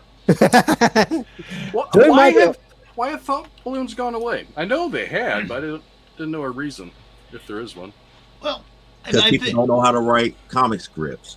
Huh. Well, they don't believe in character building. Celebrity artists that don't want their stuff covered up. Huh. And also, some of the people from, mostly it started in the 80s, and they had this idea that, it makes us look more literary. Oh. Yeah. Yeah, we wouldn't want that. Yeah, God forbid. God, make us read our comics? What the hell are you thinking? And Leslie says all rabbits are enchanted. You heard it here. That's true. That's true. That's very he just true. has an extra dose of it. There we go. And Rick Bradley, good evening, comic book lovers. Good evening to you, Rick. Hope you're doing well. And Brian Rahman says, I'm going to start calling people Big Cheese. Call them Big Red Cheese. They'll like that more. Or the Big Cheese, Le Grand Fromage. That's as much high school French as I remember. Now, Clyde, did you feel that this book was doing a lot more character building than storytelling, or the opposite? Because I feel that character building is going to be needed for this series. Yeah, I think it splits the difference quite well. I think it does both. Now, like I said, it doesn't set deep hooks into the story, so maybe that might be a weak point for some folks. But it gives us a really good look at the oldest we've ever seen. This young girl with vast powers, and I like the take that it took. Although I like the avenue that she's gone, but it's going to be a different Mary than what some folks are used to, and I don't imagine that it will be universally applauded or liked for that reason. It does seem a little harsh at the beginning, where she's like, "I've done all these things, that's great, but now I have bigger fish to fry right now." Well, that's not a real heroic outlook, but I can understand it. If you work to get a full scholarship to Vassar University, you want to make use of every opportunity that you're going to have. That does not include becoming an enchanted, powered hero running around saving lives, taking time out of your day. So, but I think it does both quite well. It makes me wonder about the mythos, because you mentioned the power of Shazam, but I'm thinking about the older Wiz comics, because the older Wiz comics, she was like the voice of reason and wisdom. Yes, older Wiz comics, and every time you look at Mary, it's more along the lines, she's the more mature one. She's going to approach that way, and to me, that is kind of getting reflected in this new series. Yeah, like your aspect is, I got to focus on my college work and putting everything else down. Yeah, we were talking about that at the comic shop. In The Power of Shazam, there was mention made of, wonder why she wasn't chosen to be the champion. She seems a bit wiser, and they said, well, kind of tradition. He probably didn't think of that because he's used to selecting a male heir. Yeah. But that was brought out, and then in the story with the family, each one of them seems to have one of the certain aspects of the gods, more than others. Darla seems much more about super speed. She has the Mercury part, and to me, in those instances, Mary always had the wisdom. She's got the wisdom of Solomon kind of thing going for her. So I agree. And this, I hadn't really thought about that, but you're right, Joe. It does reflect that. Very cool. Very cool. So, did anybody have anything else to discuss tonight? Well, that kills that, doesn't it? Well, silence speaks volumes. I've been watching the train wreck that is the Flash movie preparations, I guess. Yeah. Yeah, it's like welcome to Ezra Miller's newest rap sheet, and I'm not talking about East Coast, West Coast. But I guess they've got a game plan with 3 parts that You know. Hey, Blue Beetle got a release date, I think, today. It looks like they're not Yesterday. canceling. Well, and I talked about Peacemaker before. I guess the James Gunn stuff, because of James Gunn, is safe for right now. Right. So Yeah, glad for and that. what was it? Blue Beetle, and there was one other that last week I had announced that they said was canceled. I'm trying to remember which one it was, but they said that's still going on. Although we did hear from Kevin Smith that there was going to be like an omnibus kind of show. Yeah. That all of a sudden he got the word that he's no longer his services are no longer required on this thing. So Yeah. Yeah. Kind of like a showcase. yeah. Yeah. They probably saw one of his recent movies, Yoga Hosers. There we go. There we Oh, go. it was bad. Yeah, and I was looking forward to Jason Mewes playing, being part of Sugar and Spike. That would have been so good. I wanted to see what he brought to Sugar. That's Anyway, an interesting question. yeah. No, I'm looking at the comments. Okay. Brian Rahman is contributing. May I suggest a topic? No. Anyway, no. Your favorite young adult non-superhero comic book. That's going to See, take a my moment. choice, I don't know if it would be considered non-superhero. Yeah. That's mine. Yeah. Yeah. Oh. No, Wow, I don't I'd have have a to copy. I don't have a copy of it next to me. We should always have a copy of our favorite next to us. I don't. Young adult. I don't know what's young adult anymore. Most comics don't seem to be geared towards young adults anymore. Yeah. Not really. But there is one that I have picked up and read, and I was like, you know what? This has potential. I hope that they don't cancel it, even though it's not marketed as young adult. Yeah.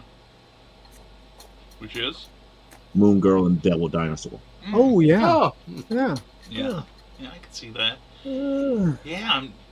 Wow. Maybe Ms. Marvel, the current, Kamala Khan version.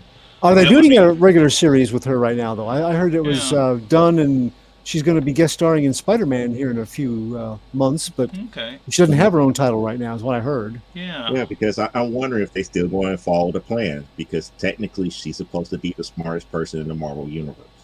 Moon Girl, that is. see. Yeah, well, that's Right, a low right. bar to achieve, though. But then again, she is of the age when they started it. She was of the age where eventually she could achieve that, surpass Reed Richards. Right. God, I'm just Brian. You've stumped me. Because I don't read a whole lot of stuff that's YA, whether it's books or funny books. But well, I've been. yeah. My daughter's not going to be happy. Uh-oh. I've been letting Nora watch Demon Slayer. Hey, I sat down and watched it for a little bit. Like, doesn't seem too bad. I said, "You okay with it? Any of this bother you?" Nope. Well, of course we you're going to watched it. say that. And it's. I mean, there was a little blood, but didn't seem bad. So she seems to enjoy it. She knows all the characters and everything. Okay. And she Well, here we probably go. working We on can her give them a breed. slice of what. Oh, good grief! Give them a slice Oh of what. dear our, God in heaven. I wish Oh, I still no. had my Santa car. Claus versus Irish Bill Kids. Oh no. I saw how some of those cards are worth money now. I'm like, man, I used to take those off and stick them on notebooks. Yeah. Well, I just thought of one. The Godzilla meets the Mighty Morphin Power Rangers. It's awfully nostalgic, though. Do you Colin think Bun. that young kids? Yeah. Well, all things considered, Eric. I had to come up with something. And Lizzie says, Nora already told me. Well, she wanted to watch it because I think she said Busted. someone on the bus was watching it. And we kept talking about Huh? it. That's how she got interested. Yeah, okay. It's not bad. I mean, I'd probably let the kids watch worse when I was raising them. Yeah. No, because the series is really about family. It's like the main character's family. His family got slaughtered except for his sister, and the sister eventually turned into a demon, but she wasn't turned completely. And he was looking for a way to keep that from happening, to save her. Yeah. And the story goes on for there, and the anime is a great anime series. It's not dark, but it's not what I would consider, if you're, how can I say, prudish about what your kids see, is not something that I would say that. But if you're on that fence and they're like, certain things are okay as long as you could, you could explain it to them, this is the series for them to watch. Yeah, makes sense. I let her read my book. She loves it. Yeah. Okay.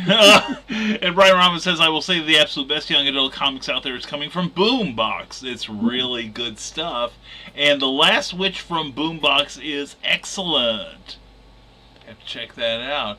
And Lissy says it's better than what I watched as a kid. You watch Gargoyles. I don't want to hear it. Hey, Yeah. Yeah. Hey, Brian, how come your Patreon book is not your favorite young adult book? My Patreon, but my what? Yeah. Rodman's. Rodman's. Okay, I was going to say. Well, I tend to think of both myself. I think of Nebulizer and Memoirs of an Angel, both available from BrianRahman.com. Hashtag always promote your friends. Why can't I think of his name with the one that he's doing on Patreon with his nieces? Now that one. I tend to think of that as a younger thing. That's actually YA. Yeah, okay. Because they are coming up with the stories. He's just pretty much the conduit of drawing it. Yeah. But and again, he could hype it up more often because, like I said, everybody who comes up to me at conventions always ask me, where are the YA books? Where is the stuff for the younger crowd? And I keep trying to point them to different resources of people that I know that fits into that narrowing category where, like I say, if you're prudish, you will be okay. If you're not so prudish, it still be okay too. Yeah. Hey, Joe. Yes. With the Mr. Miracle series, the last one that you had done some talking about, would that be a YA? You talk about the Source of Freedom. Yeah. Or The Great Escape. No, the Source of Freedom. Oh, okay. That was the last one that I did, dealing with Thaddeus and Shiloh. Okay. Would it be a YA or is it? No. Oh, okay. In my point of view, no. Okay. Only because of what they did with Never Free. Oh. Yeah. Never Free became kind of like a conqueror, and pretty much dealing with the whole thing about Scott and Barda. Outside of that, like I say, I'm taking it from the standpoint of somebody who's being prudish. Right. As opposed to somebody who's being reasonable about what their kid read. For me, I will allow, somewhere about a kid between 6 to 12 to read something like Mr. Miracle, The Source of Freedom, but somebody who's prudish, no. Because of the violence. Yeah. Nora was at the comic shop with me yesterday, and she didn't seem interested in anything. Except Pokemon cards, but yeah. Oh, of course.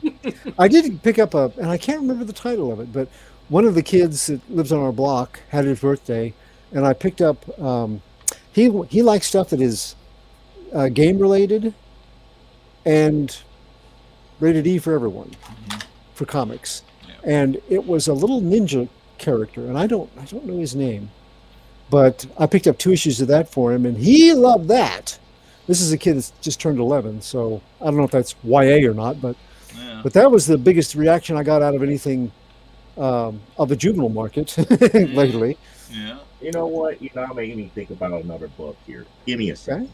Okay. Well, I was about to say the Up and Away by Tom King and Adam Kubert from a few years ago, except for the violence during the Earth invasion. That's pretty tame. That's pretty gentle. Brian Rahman wonders why it's not yours. Here we go. We got this. It's called The Ages of Slam. Oh, there you go. Oh, yeah. Now, it's a YA book, but it's more hilarious than anything. It's just pretty much it's kind of like if you like Hulk Hogan rocking wrestling and you like, the goofy stories about, pro wrestling being kind of like the thing that helps save the universe type stuff. Yeah. This is right up your alley, but this is a good YA book. Yeah, I saw it had pencils by Scoot McMahon. He's a buddy of mine. He's great. He's terrific. He does a lot of work with the Oh Yeah guys. So Brian Robin says, as soon as I get caught up on my work, Princess Warriors will be back in action on Brian's Patreon account. Do check that out. And Rick Bradley says, when Donovan was 8 or 9, I let him watch High School of the Dead. He loved it. Probably explains a lot. So, that's kind of like the interiors and everything.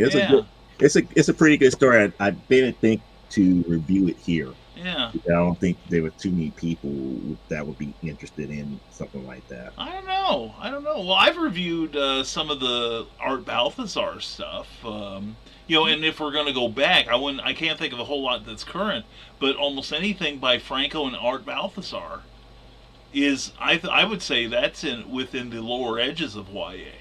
Mm-hmm. And it's by Oni Press, by the way. Just for those who were interested, it's by Oni Press. Okay. Well, you can. And but unfortunately. Yeah. But just about anything from Art Balthazar's, whether it's Little Hellboy or Superman Family Adventures or Tiny Titans. That's one of the best books ever. I love that book. So, and Brian Robbins says, I watched Blade when I was 11. That probably explains a lot too. Brian, I watched Psycho when I was 6. When they were doing the Wonder Comics at DC, this is not right now, but Naomi and Wonder Twins and some of those, I would think that would qualify. They didn't get too bloody, or I think for teen audiences it would be okay. Yeah, definitely teen for Naomi. I can tell you that here. Again, we're talking about more series that I just haven't brought myself to think about reviewing, and to be quite honest, I believe I got 2 issues to get, but this is starting from like season 1. Oh yeah. Second print, third print. Wasn't half bad. And I would throw in Dial H for Hero also in those Wonder imprint. Oh right, yes, that was fun. What's Wonder Twin? To me, Wonder Twins is kind of like one of those books that I find that's really in between. It's really meant for 13 and older, but yet a lot of the themes can fit younger. Mm-hmm. Because I wouldn't think under teens, but young adults, teen 13 plus, like Mary. Mary would have nothing in it that would stop a teenager from reading it, I don't think. So. Now, the one that I would disagree with that would be YA, even though they marketed it as YA. Mm-hmm. Oh, but he said not superhero. So, Naomi is superhero, but it's more at the beginning she's not. So that would maybe qualify. And that would disqualify my Ms. Marvel too. Yeah, I would say probably have to look to manga for a lot of YA stuff that has a non-superhero base to it. Mm-hmm. Rick Radley says, I watched The Exorcist when I was 3. They did a paper on it in 2nd grade about my favorite movie, Nightmare on Elm Street. We are starting to form a support group here, Rick. We feel you, man. And this was considered YA, which is Nubia the real one. Yeah. Now it's not a bad story, but there's a couple of things that just like me as a Wonder Woman fan, I was turned off to it. But as far as most YA stories go, it's really not a superhero type thing because it's more of a coming of age. Mm-hmm. Because she does not know the extent of who she is. Mm-hmm. Yeah. She just knows that she just really doesn't fit in all that much, and as things go, they mess with the lore. Because again, in this book, everybody knows that Nubia and Diana are supposed to be twins. However, in this book, there's a big age gap between them, all because she didn't know that there was a spell placed on her to de-age her. So she's 13 in this book, while Diana is like in her 30s. So interesting. It's interesting. So that's why I say it's not really a superhero book, but it's more of a coming of age story. Yeah. Using superhero. So. Yeah. Brian Rodman continues, he watched Gremlins when he was 6 and didn't sleep for a week. I was a huge pansy until I was in the double digits. Gremlins scared me when I was, when did that come out? That had to be my early teens. Well, no. Might not have been a teenager yet. I was living on Well, my Rodman own. probably, Rodman didn't see it in theaters. Oh, yeah, He wasn't even born. Yeah, really. He probably synced it on VHS. That's the only reason why. Betamax. Lizzie says she loves scary movies, and a certain someone who shall not be named thought letting a kid watch the serious Oprah and Unsolved Mysteries was a good idea, while Brian Robbins still shudders at Robert Stack's voice. But he didn't say in what way. It can't be me, because I wouldn't have watched Oprah. That sounds like maybe the ex-wife. Which would explain a lot, because my ex-wife, some of her family was on... Wasn't Jerry Springer. Yeah. It was one of the other ones. Might have been Maury. Or Montel. Trying to find out who the daddy was. That sounds definitely like Maury. Brian with Maury. Yeah. And Brian Robbins says, I didn't know how to feel when I watched Airplane. Oh. Wait. And Ryan, have you ever seen Wait, he didn't know how to feel about That's right, yeah. Do you Wow. like movies about gladiators?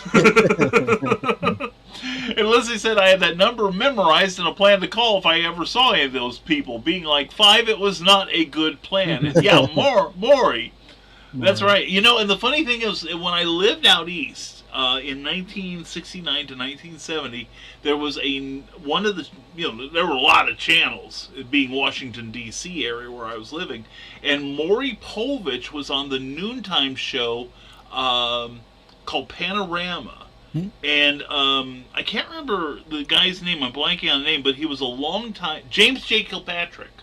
He was on Point Counterpoint on 60 Minutes for years.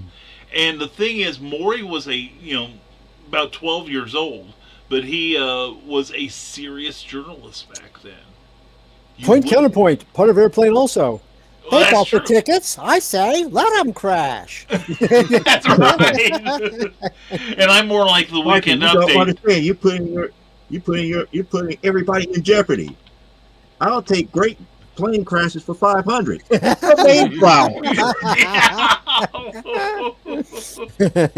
Oh God, that's funny. All right, and we are caught up with the comments now. So, was there anything you guys would like to discuss? I had come up with a thing this week because I'm doing a series on Radiate Positive Vibes of some of my favorite artists, comic book artists, but focusing kind of on the covers. And it made me think there are some artists that, even if they have done sequentials early in their career, like Brian Bolton. Yeah. He did... John Bolton or Brian Boland. Is Brian Boland, I'm sorry. Yeah. Brian Boland. He did Camelot 3000, did the whole series. Judge Dredd. But after that, and he did a lot of Judge Dredd, but for American comics, he basically, after Camelot 3000, he was a cover guy. Yeah, that's true. And I just wondered Thank you, Carl. how that... thanks, Carl. And I wondered how that... we love and miss you too, Brian. yes, Brian. Yeah, Take care, get brother. back here. Yes, get That to way, seriously. we can put you in a hell. I give you noogies, give you wedgies and all the other veggies, good yeah. stuff. Swirlies, yeah. Yeah, you can have my chair, Brian. This Purple one here. nurples? I'm in charge of that one then. Anyway, but we're if, glad you made it, Brian. We love you, brother. Miss But you. if Go ahead. if somebody becomes just a cover artist and doesn't do any sequentials, are they still considered a comic book artist, or does a different term apply, or I think they got an asterisk next to their name. If they've never done any sequentials. One person I could think of, I don't know if he does any mainstream, was Jamie Tyndall. Oh yeah. Who does just cover? I think that's all he does is covers and their. Yeah. Well, define mainstream, because if you consider Xenoscope mainstream, yes. Yeah. Well, you can pick them up at Ollie's. What was it? You said J. Scott Campbell was one of those cover guys? Yeah. That's pretty much all he does now is covers. But he did, comics for a long time. He did, a long time. But he did Gen 13. Right. He did Danger Girl. Yeah. Oh, okay. Danger Girl. Danger So Girl. he did stuff for a while, but now he just, pretty much it's just Spider-Man covers, isn't it? When Yeah. Pretty he puts much. out variant. Just Spider-Man and a lot of independent stuff. Yeah. So he Some does. of them- I've seen some Kickstarters with his covers. Some of the discussion out there is like, a lot of times, and Brian mentioned this earlier, people that have trouble meeting deadlines, but are very talented, they're still glad to get them for covers. Yeah. But they don't want them on sequentials because they like being able to meet deadlines. Got it. Okay. And then other people, and then people go, yeah, that's a valid editorial consideration. But then you get people that also say, yeah, getting a Batman comic with a Neil Adams cover and an Irv Novick interior art is like a bait and switch. Well, here's the other thing close. that, and I'm speaking more as an editor / publisher. If you ever go through a talent search, you're going to find out there's a lot more artists that can do covers than can actually tell a story through sequential. There's more pinup artists out there that think they're comic book artists when they're just pinup artists. Yeah. Well, I've had to explain to people that, when I do portfolio reviews, they'll show me, I want to work in comics. Then they'll show me page after page of covers / pinups. And I'm like, you know what? Cover artists and pinup artists are a dime a dozen in this industry, whether it is mainstream or it's the green section in previews. Like you said, there's, I don't know what the ratio would be, but it is definitely skewed towards, the single illustration people, which is not to slam them. There are some brilliant artists. A pretty cover brings you in, though. That's true. That's very, the other. very true. That's the other point. People go, well, that's your hook. That's what gets the story read and sells the crappy interior art. Not always. I don't agree with that in today's generation. I really don't, because there's a lot of people who buy comics now just for the cover. This is the reason why variant covers are being so dominant, and the fact that you got 1 in 10, 1 in 25, 1 in 50, 1 in 100s for no apparent reason.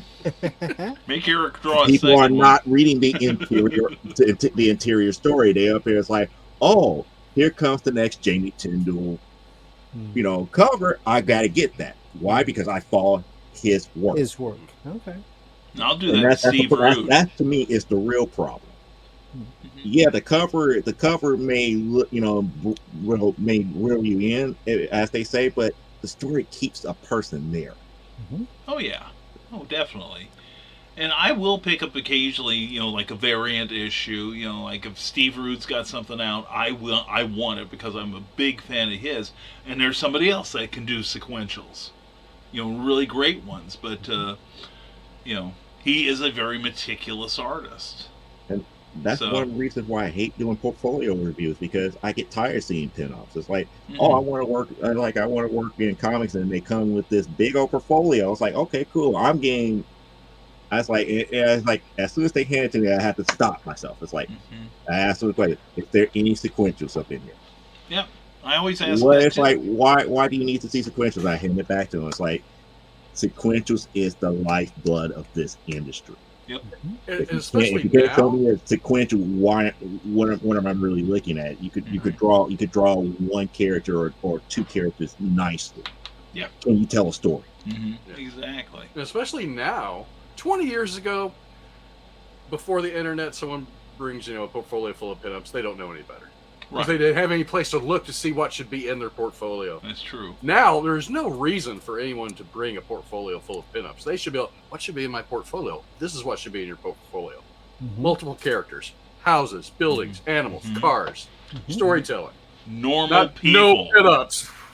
Yeah. They can find all this information anywhere now, but they still don't. Show me a sequential page where you have different camera angles telling a story. There you go. Yeah. There is one online you could probably find. It was from Mike Zeck, who's done a lot of stuff for Marvel, primarily like Punisher and Captain America and such. He did a 5-page sequentials with Prince Namor, the Submariner.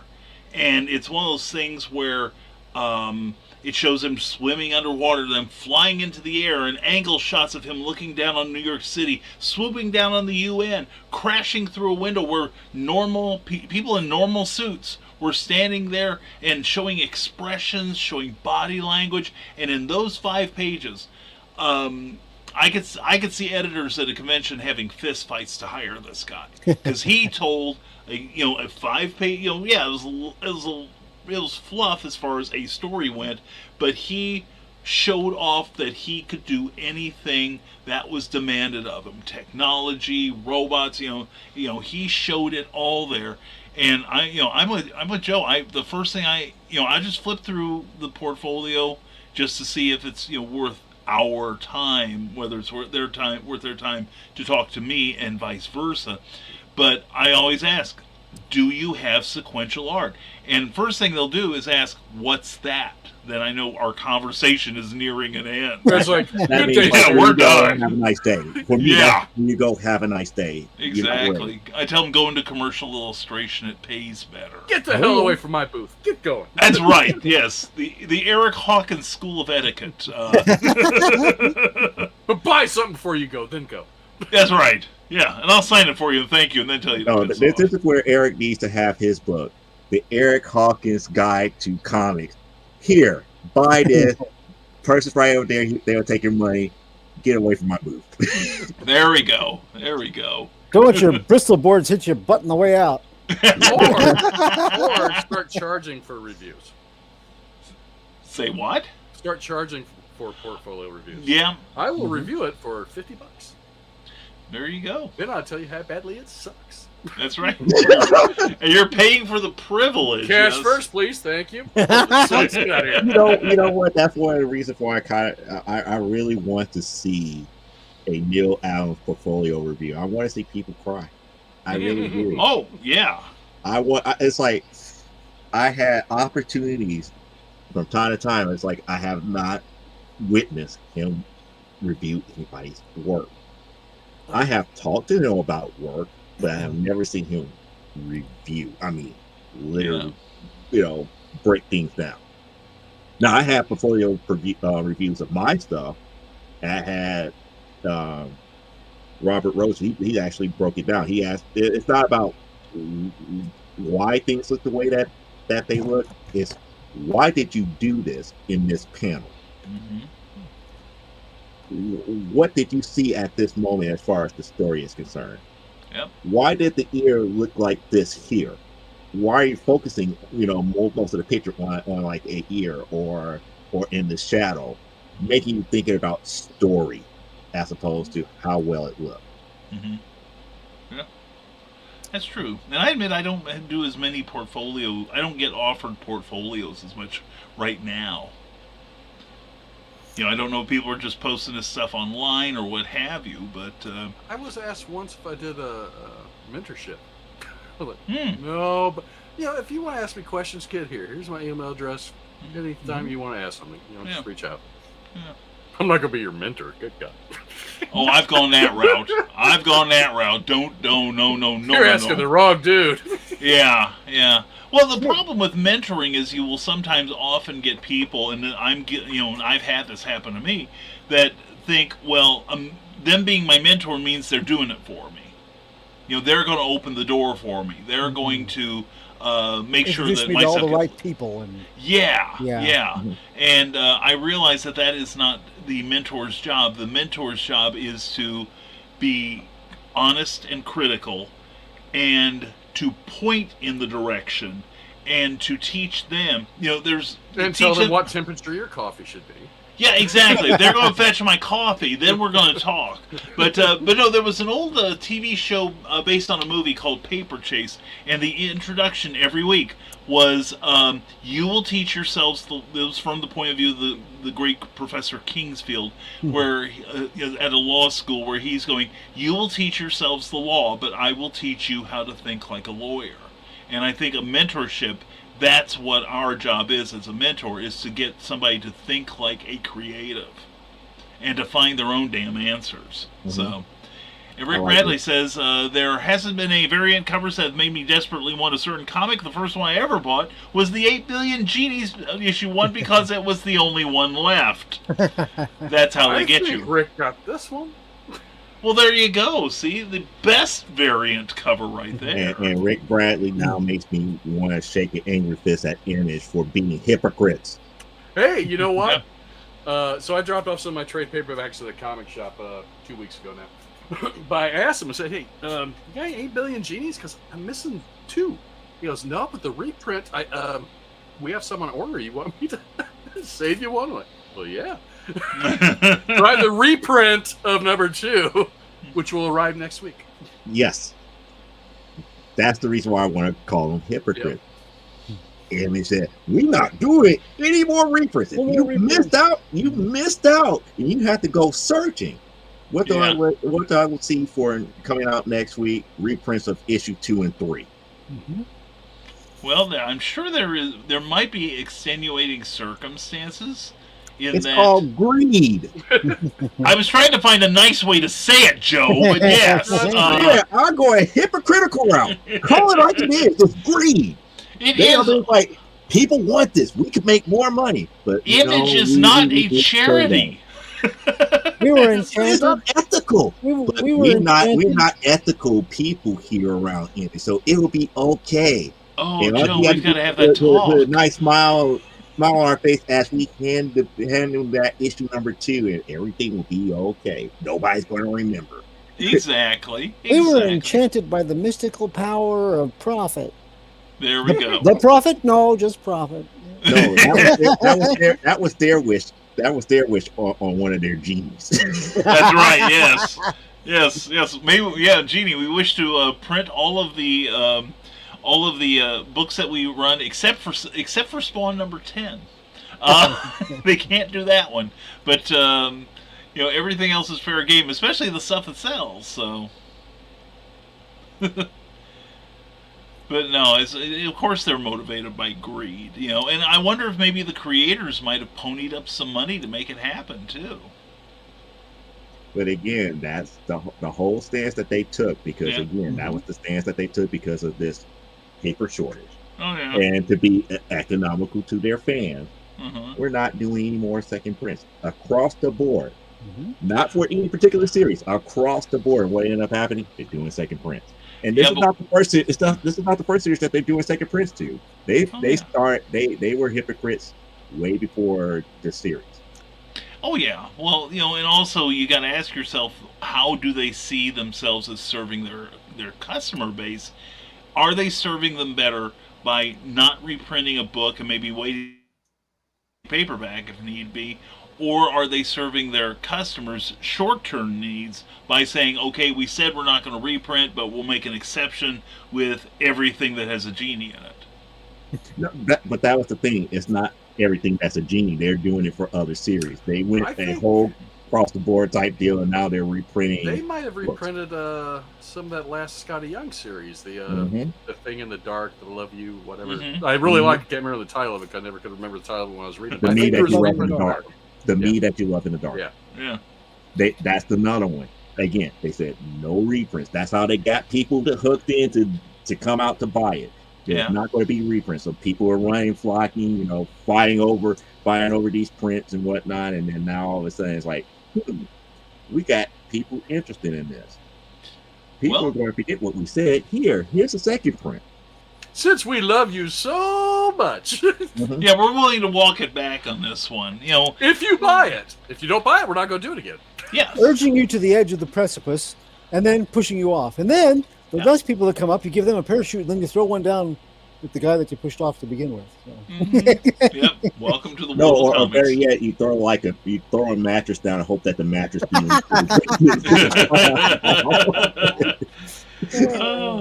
And this is one of the reasons Jack Kirby used to say, comics will break your heart, kid. Break your heart, kid. Yeah. Ted and Glenn had a very interesting show today about art. We were talking about cover art and stuff. They got into the whole thing of, which is more important, the story of the art or the blending. Or this was really good talk. Yeah, I got to go check that out. Joe and Eric both made points. I made a point? Oh, well, kind of. Yeah.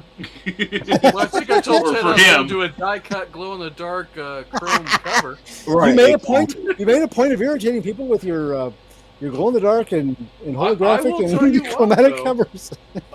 This was a popular cover on my last campaign. And I know people bought this, just bought this, and won't read the book. Right, So- because again, they like the homage to the original book.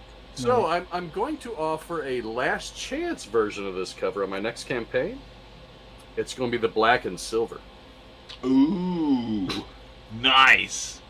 Now, if it doesn't sell, it doesn't sell. But I'm like, well, I'll put it out there. People want to buy it and give me money for it. I might even put it on a metal book.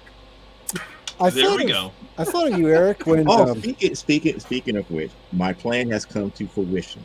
Uh-oh. So that means the next show that I go to next year, we will have CGC certified books for some of our variants. Oh, cool.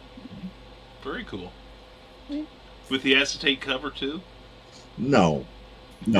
Trust me, we're going to talk about that one because 10 p.m. tonight, folks. Check out From the Desk of a Small we're going Press to talk Publisher. about that because I read what CGC said. I read what CBCS said. I was like, oh goodness, they're about to get ready to set a precedent that creators are not going to like. Yep, don't give it all now. Because, Save some for tonight. Save some, Joe. All because a knucklehead, violated copyright. Pretty much, yeah. We talked about it last night on Zimcast on the Raging 2 network, and I will state my point since I am not going to be part of Joe's show. That it is a copyright violation, and we just wait to see how long it takes Marvel and DC to jump on the boat. Especially when they see somebody paying premium prices. For those who don't know. Well, Joe will explain it later. We'll put it that way. I could tell him what the tell him in brief what it was. Yeah. The brief of what we're going to talk about is that there's a place, I believe it's called Black Flag Comics. Black Flag Comics, yes. Who went to C2E2. They had a booth at C2E2. They had 750 copies of Ultimate Fallout 4, the facsimile edition. And what they did is like, hey, we're going to come out with our own variant copy of it. So they did a special acetate cover. They had them printed out. They attached it to 750 copies of Ultimate Fallout 4 facsimile edition. They stapled it on. So the book now has 4 staples instead of 2. Right. Mm-hmm. It has 4 staples instead of 2. They sold it as a variant for a pretty penny. Yeah. They sent some to CGC. CGC sent them back with a universal label, as if it was a quote-unquote legitimate variant. Which How pretty was the painting? Which brings up a lot of questions because, one, this particular comic book store did not go through the proper routes to having a store exclusive variant through Marvel for this facsimile edition. Which is why my stand. 2 becomes the more key thing that I'm going to talk about is because they did it up under a universal label. It now brings into question what is truly a variant. Now, CBCS on Twitter came out with their stance on it, and on the boards on CGC, they gave a statement. After reading both, and this is what you got to come and see, I'm going to talk about that aspect of why creators, publishers, and fans need to be aware of, because it's setting precedent. If you're a fan of graded books, if they setting precedent now, you need to pay attention. And I'm going to stop there, but we're going to talk about the unethicalness from Black Flag. We're going to talk about all the copyright violations. We're going to talk about a lot of different things that went on, but the major key thing is the precedent. And when I saw those responses, and I talked to somebody, I was talking to somebody because somebody came to me, and I told them, I was like, oh, and I saw it in me, it's like, oh, this is a game changer. It's like, well, they was up here looking at it from the standpoint, it's like, well, that's not really, good for collectors. I was like, no, this is go beyond that. This is bad for creators. The precedent about to get set. Yeah. 'Cause Joe, just out of curiosity, though, how pretty a penny are we talking about? We went from, let's say, the facsimile would have been cover price. Yeah. We were talking about, I think it was like $75 or $80 a pop. That's what I Wow, heard. Yeah. that's pretty attractive. Yeah. And for a graded like 9.98, 9.6 version of that book, that which they were selling, because they had 750 of them. Mhm. With the And also they gave it a rather high score. When you think about it, they have technically defaced the comic. Yeah. Oh yeah, yeah. Well, that's the reason why I said it's gotta come at 10 o'clock. That's right. See? That's right. Tune in from the desk of a small press publisher on YouTube. It's like this one acetate cover affects a lot more than what people realize. Mm-hmm. If the so-called investors and collectors of graded books want to harp on this, they don't realize what precedent that they're going to set for things like sketch covers and remarks. Mm-hmm. All because of, why is it a blue label? Yeah. Watch One of the it. graded versions sold on eBay for $2,000. Oh. Mm-hmm. And that's what the thing is. Like, everybody is up here, you want to use the word bootleg. It's like, it's not bootleg, because technically it is a fact. This is a legitimate facsimile, but it's not a variant. Well, and that's the thing. I think it depends on how it was sold. Since it's being sold as a variant, to me, a variant means that it is a legitimate copy of a certain book that you have the right to sell. Now, I know that DC and Marvel will print a variant for, like, say, a comic shop. That they put on their own art or their own trade dress on it. But, for a fee. For a fee, yeah, exactly, for a fee. But I'm There thinking, you go, Eric. But I'm thinking the worst part of this is that you're going to get some unethical person who maybe buys up like a dozen copies of, any stupid book on the stands, takes a side stitch stapler or saddle stitch stapler, and puts on their own stupid cover on the front that has nothing to do with the interior. And I think it's just a kind of an analog version of an NFT. I'm going to start doing that to all my Colin Bunn books. There you go. There you go. But put good covers there on. lies the crux of another problem. Mm-hmm. Now, here, just to give you kind of like people's feet wet, the responsibility of something created like that falls on the person who makes it. To make certain that they have the correct copyrights, Mm-hmm. the correct patents and rights to do so. Agreed. Now, what is going on here is now people are trying to hold the grading services to a higher standard to double check these things.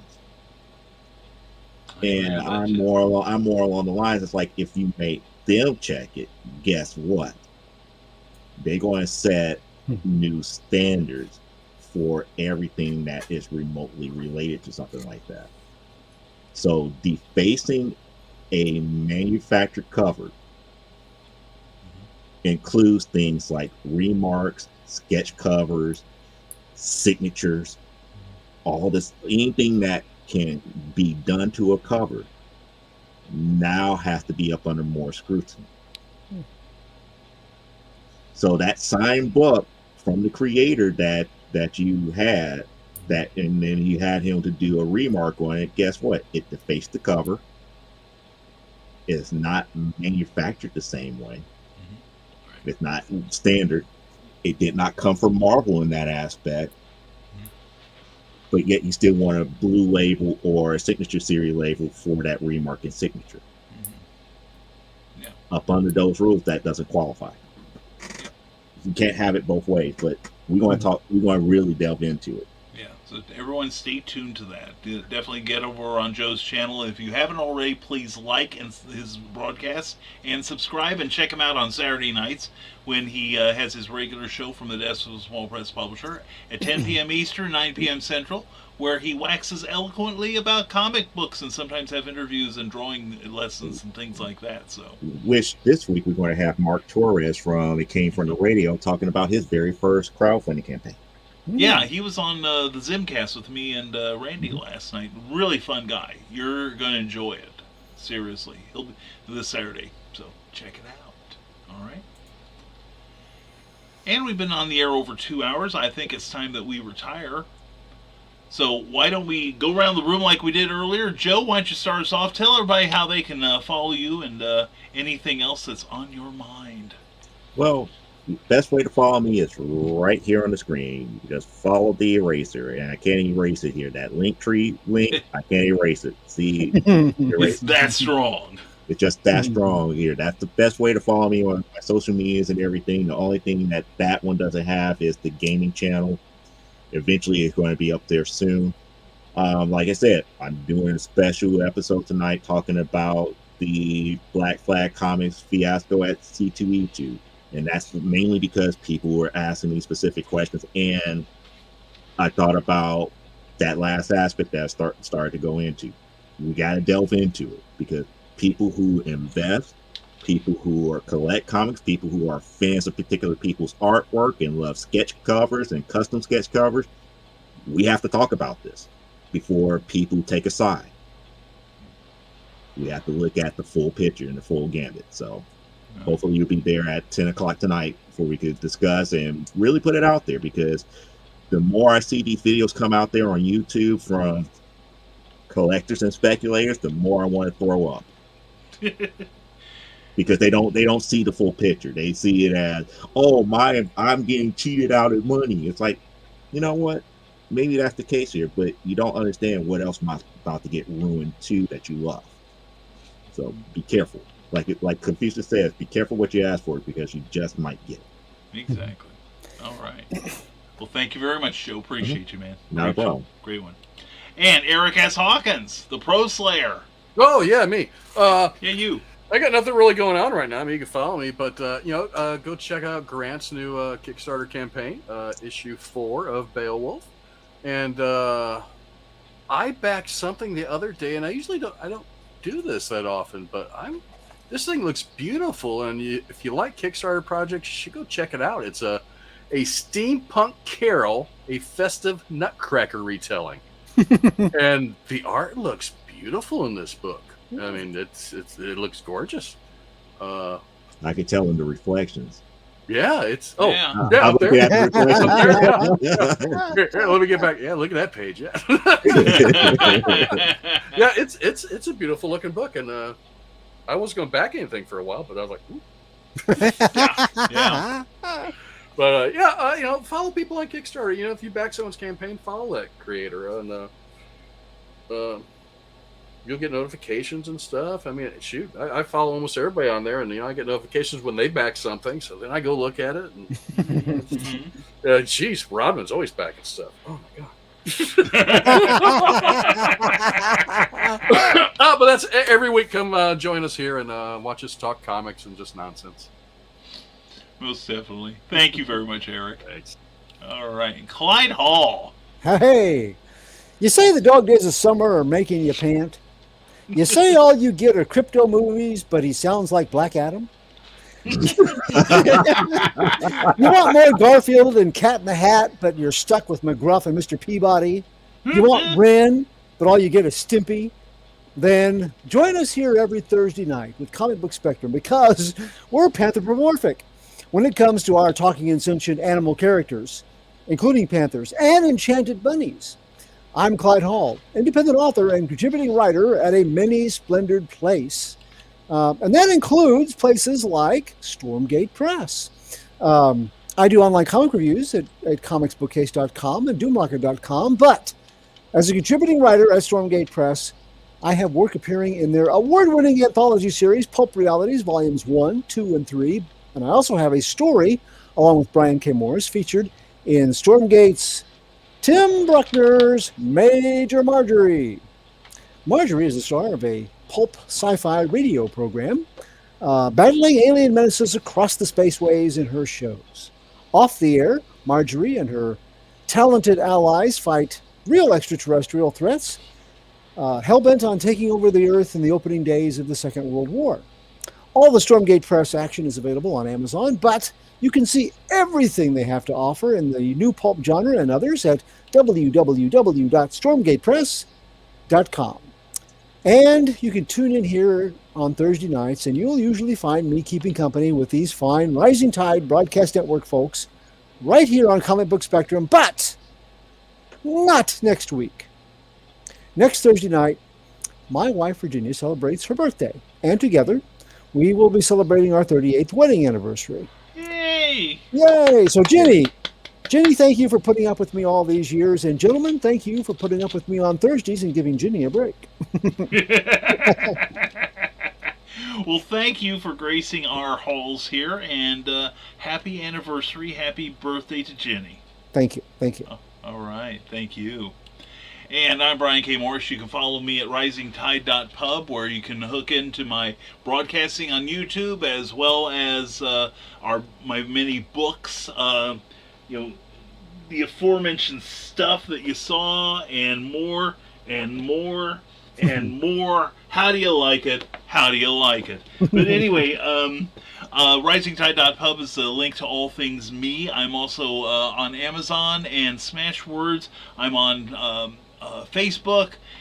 You can follow me there, and I'm on, as I usually say, I'm on Twitter, but you wouldn't know it from the lack of participation on my part. But we are here every week. We're proud to be with these guys. And also, we're proud of our Patreon page, where you can check out what we do for your ongoing financial support. Even $1 a month gets you 2 blogs a week from me on Mondays and Thursdays, so please check that out. If you want to see what we're offering you for your support, go to www.patreon.com/Brian K. Morris. And also, don't forget, we are also sponsored by Rising Tide Publications. Check out the Terrors coming out later this summer, and then also our ongoing main advertiser, and that's Jeffrey Hayes and Plasma Fire Graphics. Plasma Fire Graphics, when the look of your book matters to you.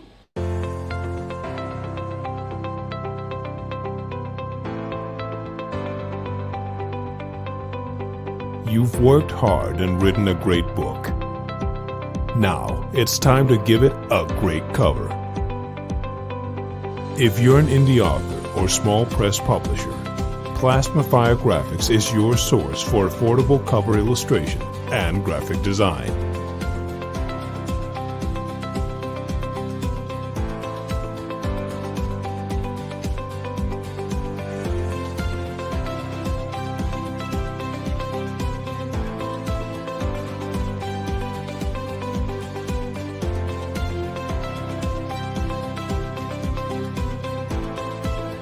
Plasma Fire Graphics, when the look of your book matters to you.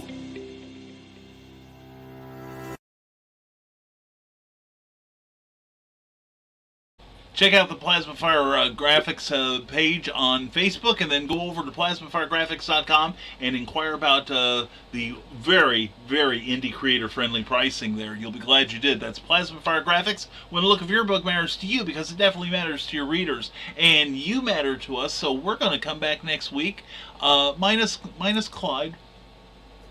But we're going to come back next week with more discussion and more comic book views. And please leave a comment down below, and we'll try to reply to it. And we thank you all for being here tonight. And we've got one more comment. Let's see what happens. Yes, it's Rick Bradley. Everyone takes care, stay creative, and game on. Rick, thank you for being here. Thank you, everyone in our chat. And thank you especially, whether you're watching us live or on the rerun. Please like, share, and subscribe and to this channel here. And we'll see you next week. And as always, stay smart, stay safe, wash your hands, and never apologize for being awesome. Have a great week, everyone. We'll see you next Thursday on Comic Book Spectrum. Welcome to Comic Book Spectrum, a Rising Tide Broadcast Network production. Thank you for watching Comic Book Spectrum, a Rising Tide Broadcast Network production. Please join us next week for another look at comics, past, present, and future. If you enjoyed this, please give the show a like and be sure to subscribe and share it with your friends. To receive our free monthly newsletter, go to www.risingtide.pub and be sure to give the Rising Tide Broadcast Network page on Facebook a like in order to receive news about upcoming shows including Clever Title Pending, Stupid O'Clock, Clever as Hail, Comics Chaos and Sass, Tidbits and Scribbles, the Historical Fencing Guild, and never mind the Furthermore. See you next week.